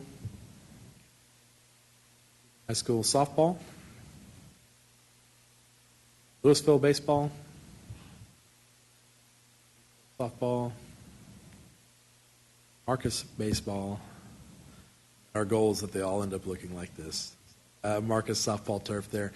Kind of neat because you can see, not to spoil it, but you can see the new tennis courts, the renovated tennis courts in this picture as well. And then the Colony High School baseball. Making great progress on those.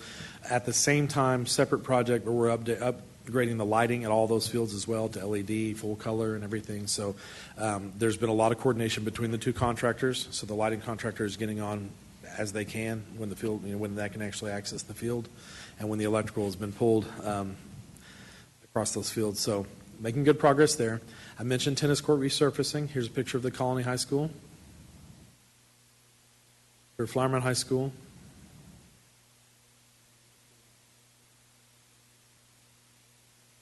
And the track replacements. So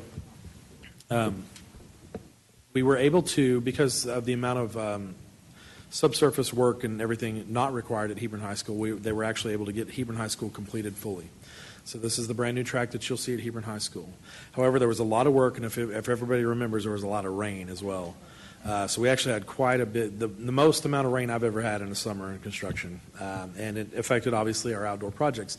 So the good news is we have clean, safe asphalt layer down at the other high schools, and as soon as football season is over, our goal is to find a good window to come in there and get the tracks completed on these. It is a great example, just really quickly, of different conditions affect different areas. So while Hebron, we were able to complete the track because they didn't have some of the layer completions that the weather impacted. Same thing with the softball, baseball fields. You've got soil remediation and a variety of things that get uncovered when you start. So not every one of those fields is going to come back online at the same time due to that. It's just some of the surfaces require more work than others. There's Colony. Farmrun High School. For our first sale, year two, I always have to say first sales, we sold all the bonds in one first sale. But for our year two projects for 2024 bond, civil engineer McAdams is working on our Forest Road Middle School track replacement. VOK is working on the Flower Mound and Marcus baseball. So Flower Mound has baseball and softball locker room addition. Marcus has a baseball locker room addition. Huckabee's working on some Lewisville High School baseball concession restroom project, the Lewisville High School boys track locker 20-year, and the Lewisville High School indoor and the Colony High School indoor. And so the indoors were very specific items in the facilities assessment when it says upgrades. So here's just a look at the plan there, looking at the Forest Road Middle School track. Anybody that can go in person or go on Google Earth and see how irregular the current track is at Forest Road Middle School will definitely appreciate they're going to have a full-size track just like the other middle schools. For the Flower Mound baseball, softball locker room, here's just some renderings from the architect on the current design. Hallway, the restrooms, locker rooms. Marcus, same thing.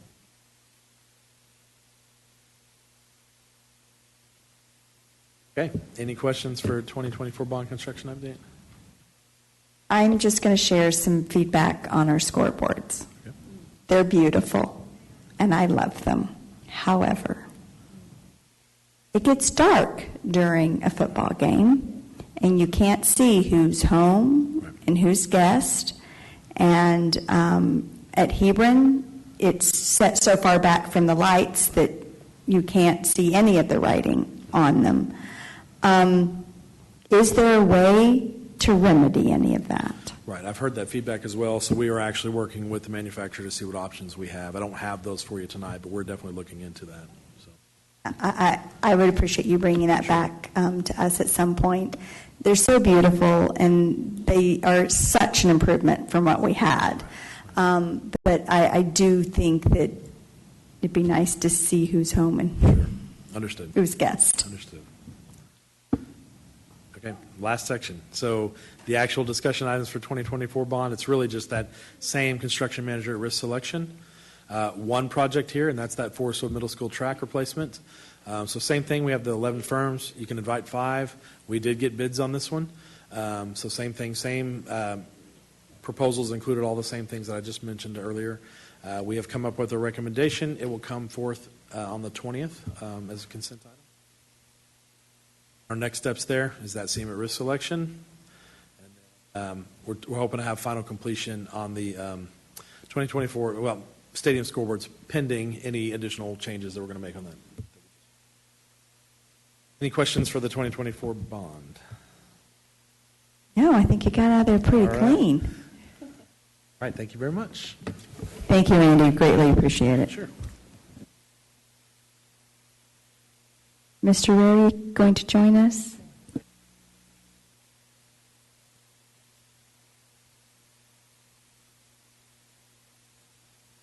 Very briefly, though. So beginning on page 333 of your board book is the consent agenda preview for October 20th meeting. And so we've highlighted a few of the items tonight. I'm just going to go over one of the items. It's for the electric distribution line easement. And so Randy had mentioned in the construction update about the work that's being done at the new transportation facility. And so this would be a recommendation to approve an easement with Texas New Mexico Power at the transportation facility. If approved, this easement would allow them to install, access, and maintain the necessary utility infrastructure to serve the new facility and meet the electric power needs of the site.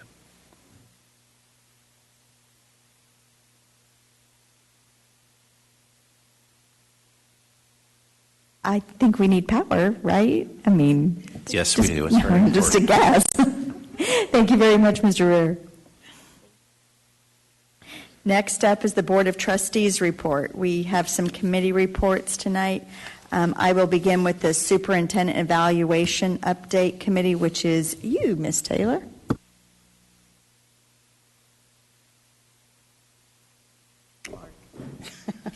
All right, thank you, Madam President. With respect to the Superintendent Evaluation Board Committee, we met September 25th to discuss the evaluation tool as well as the calendar, and the board members that serve on that committee alongside me are Dr. Barker and Ms. Lasan.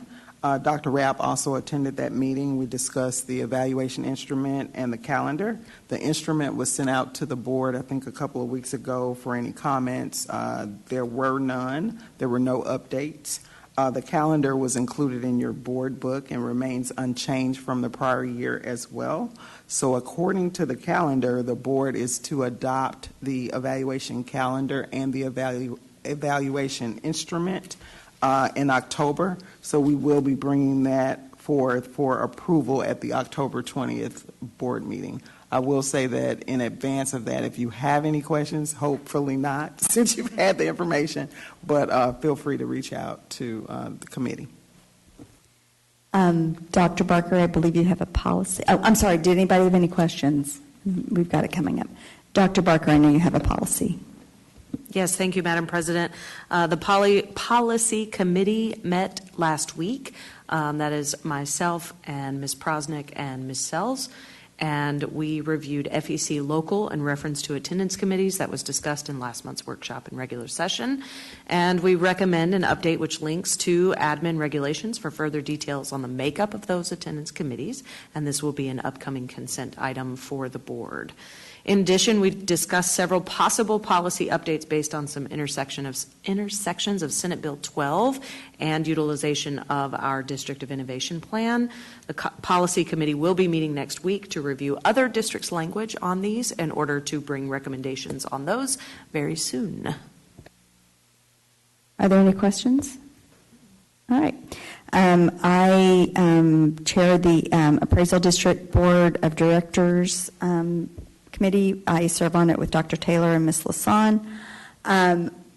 Because of how we have to do things, you'll see in your agenda tonight, we have action to take in nominations. We met last week, before our September board meeting, and decided that we would only bring forward a recommendation for nominations for the Denton Central Appraisal District. We do not have a recommendation for Tarrant.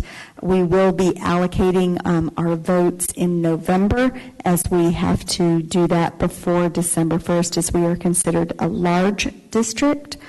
We will not know who the nominees are until we get those on the 31st of October. At that time, we will know who all has been nominated to serve on the Denton Central Appraisal District.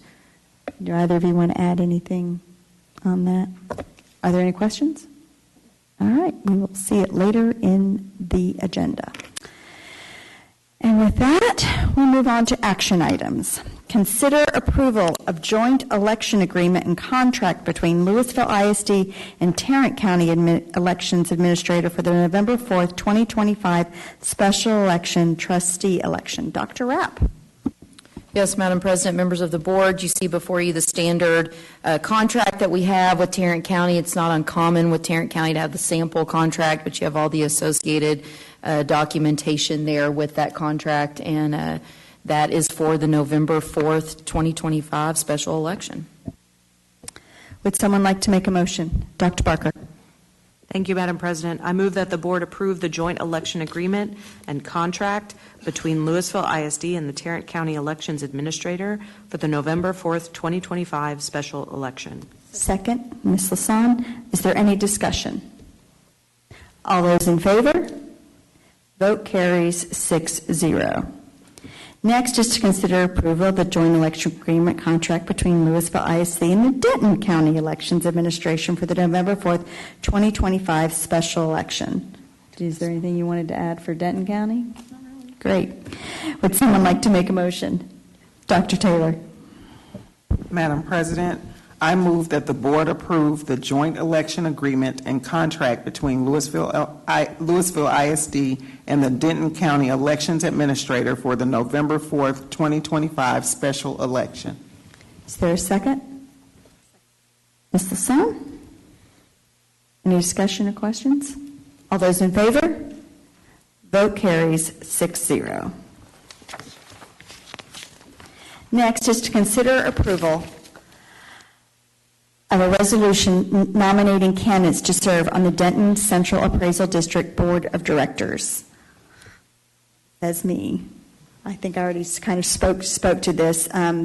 The committee decided that we will be nominating 2 of the current sitting board members who are seeking re-election at this time. Would someone like to make a motion? Ms. Lasson.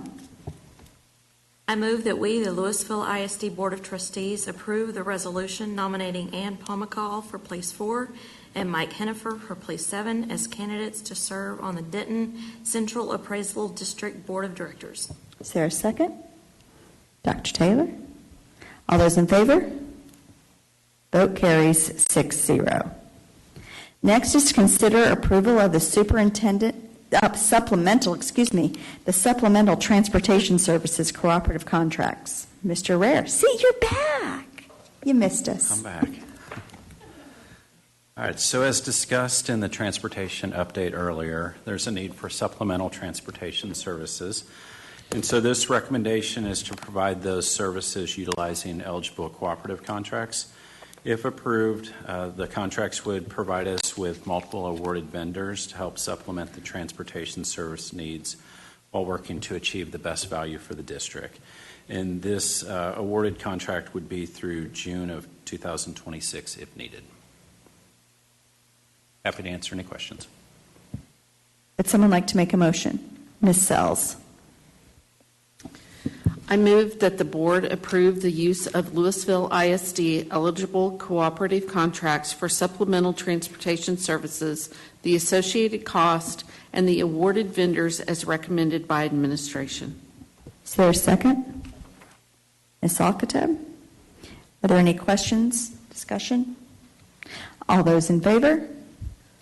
Vote carries 6-0. Next is to consider approval of a fire alarm system replacement at Morningside Elementary, CSP number 3201-24, fire, security alarm, and related products and services. Mr. Rare. Okay, as discussed in the 2023 bond update, there's a need to replace the fire alarm system at Morningside Elementary. The estimated cost, including contingency, is $172,097. Funds for this replacement would come from 2023 bond emergency responder radio system project surplus. Would someone like to make a motion? Ms. Alcatab? I move that the board approve the project, budget, and JOC selection for the Morningside Elementary School fire alarm replacement as recommended by administration. Second? Dr. Taylor? I do have one quick question. The $2,000 that we're spending a week, that is not coming out of bond funds, correct? That's correct. That's coming out of M&O. Yes. Okay. Just wanted to clarify the distinctions. All those in favor? Vote carries 6-0. If there is no further business, this meeting is adjourned and the time is 10:26 p.m. Have a pleasant evening.